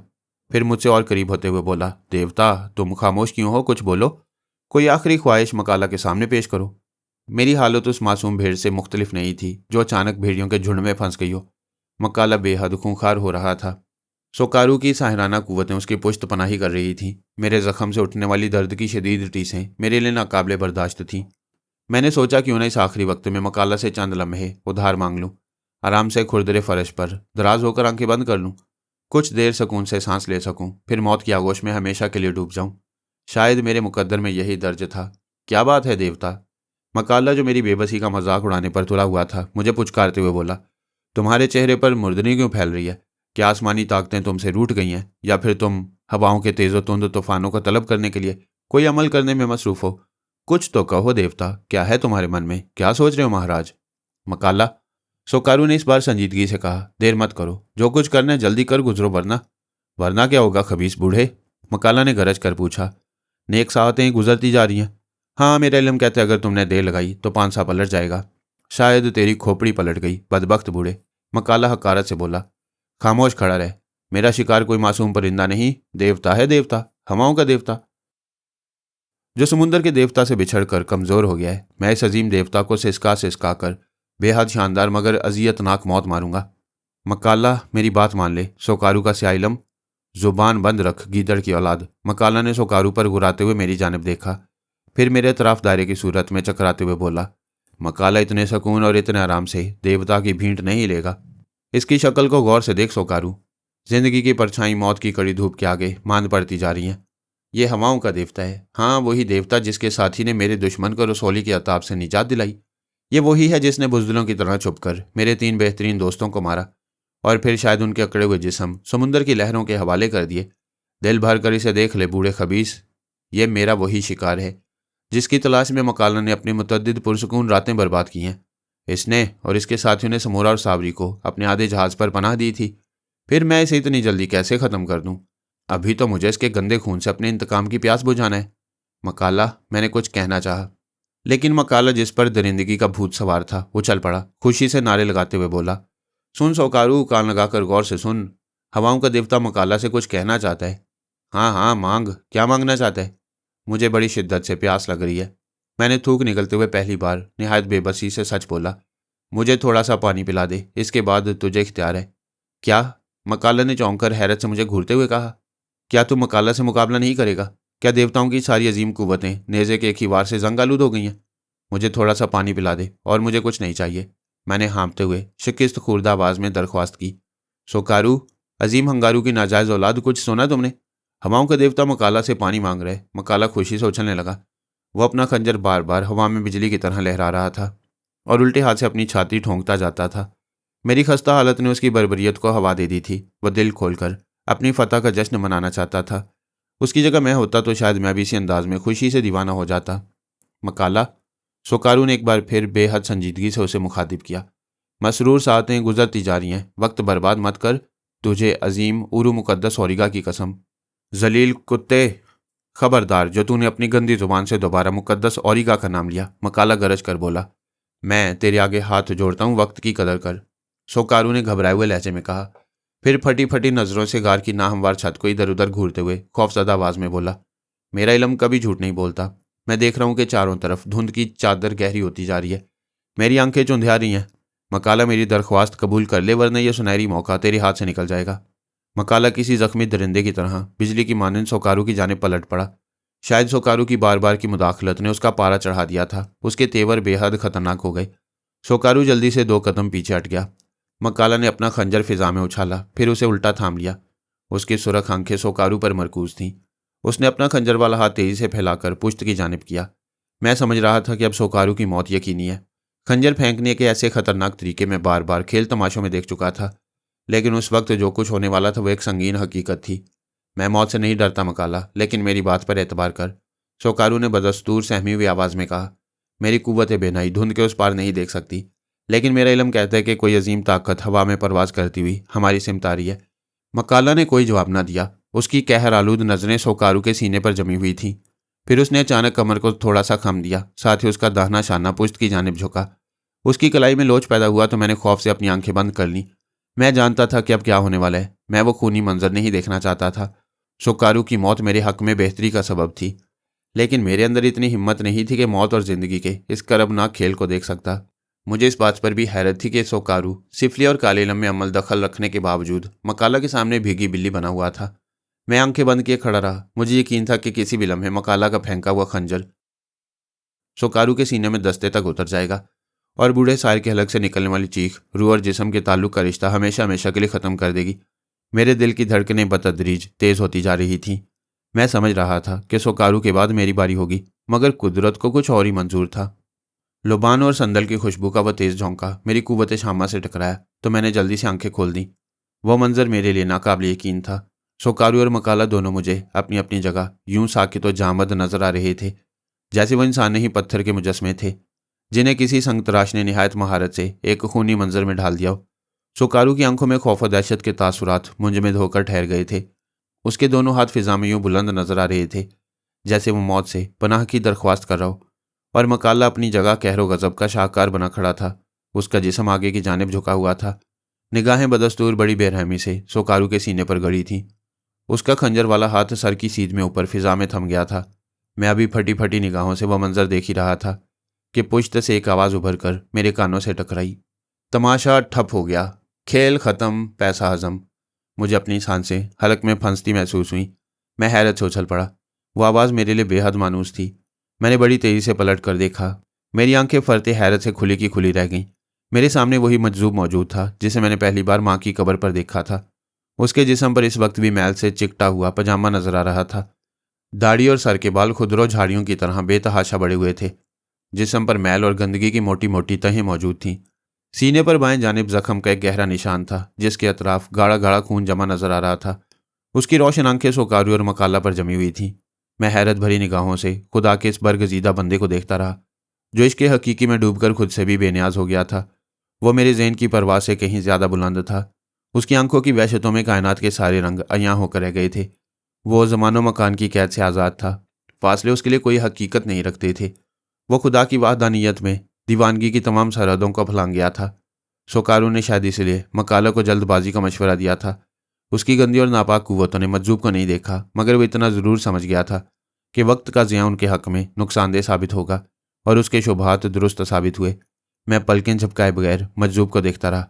उसके हाथों में उस वक्त भी वही लकड़ी थी जिसकी ज़रब से मेरी टांग जख्मी हुई थी। मैं उस लकड़ी पर नज़र जमाए हुए था। फिर मैंने डरते डरते निहायत अदब से खुदा के इस नेक बंदे को आवाज़ दी जो मुझे मौत से निजात दिलाने आ गया था।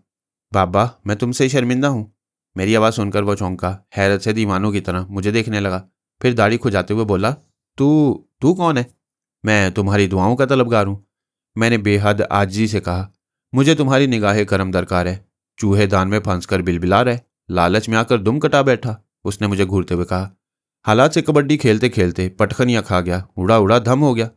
मुझे सहारा दो बाबा, मेरी उंगली थाम लो। अपनी परछाई देखकर ठुमके लगाया कर कलाबाजियाँ खाना तर्क कर दे। तुम मुझे टाल रहे हो। मैं रो दिया। मुझे अपनी लकड़ी बख्श दो बाबा, मुझे इसी का सहारा बहुत होगा। ऊंची छलांग लगाना सीख ले, आसमान को थाम कर उल्टा लटक जा, सारी गलाजतें निकल जाएंगी। मैं तुम्हारा इशारा समझने से कासिर हूँ, मैंने गिड़गिड़ाते हुए कहा। और कुछ नहीं कर सकते तो मुझे भी दीवाना बना दो, मैं उकता गया हूँ। तस्वीरों के साथ इश्क लड़ाए जा, सर मंडवा ले और औलों का तमाशा देख, चुंदिया चमक उठेगी।